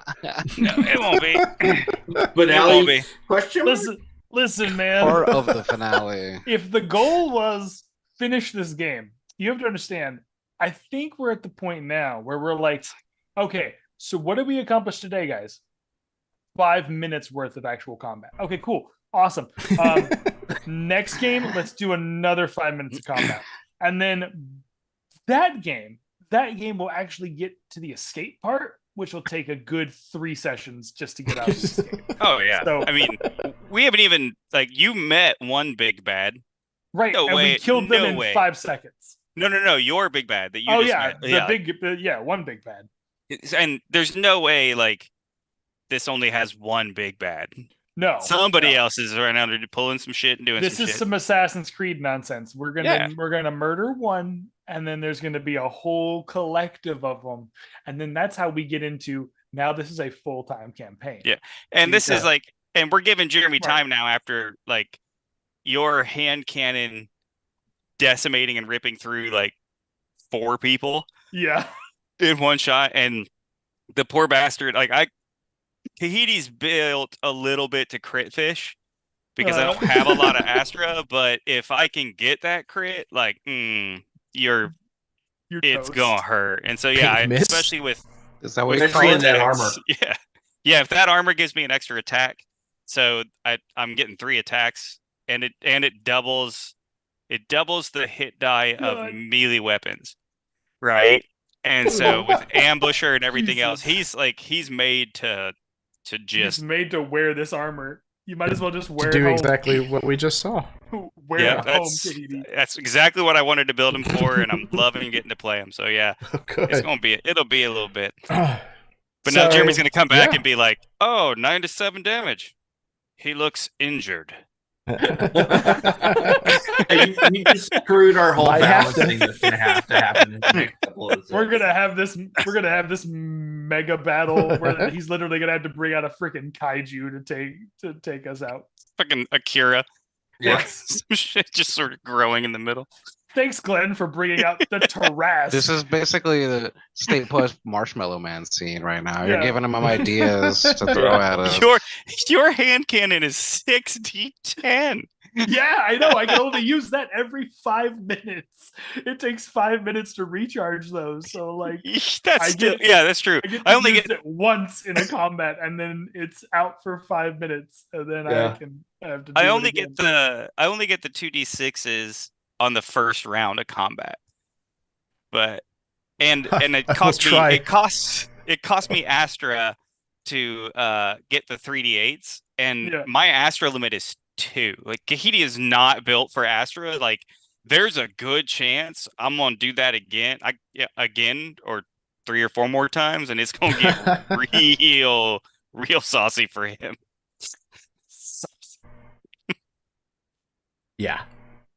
Yeah, this is just nuts.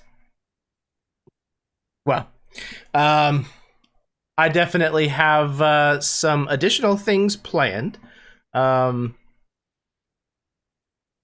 I don't know if it would necessarily typically facilitate an entirely additional session, but it will now. So, looking forward to seeing how that shapes up and what that turns into. It'll be interesting. I hope. Yeah,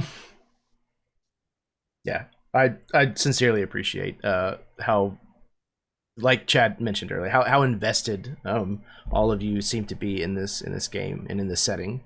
It's a lot of fun to be able to kind of pitch something to a group of players and just see what exactly you're going to do with it, and having the opportunity to have all of these little reveals about kind of what's going on and how it furthers things along and how the puzzle pieces start to fit together and what that means for your characters, and have all of you have a genuine reaction to that, and seeing how your characters change and pivot through all of that is it's just a lot of fun.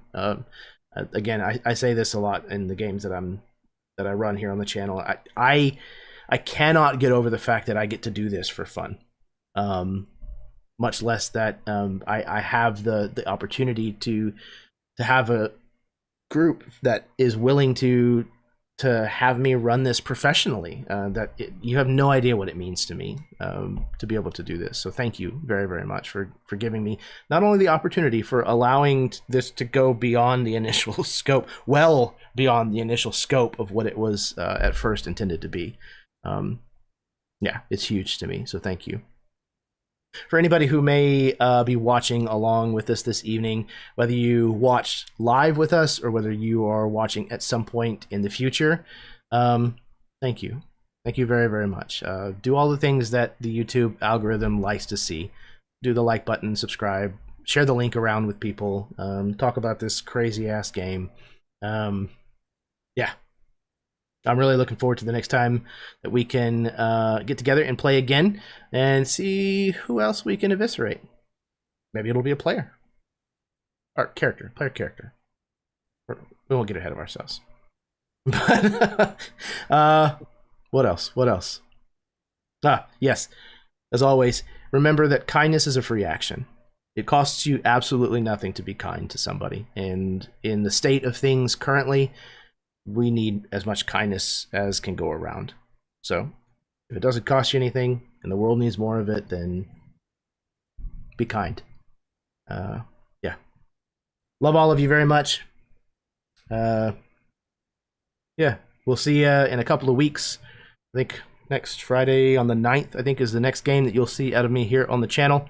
But until then, may your dice roll high and your snacks always be within reach.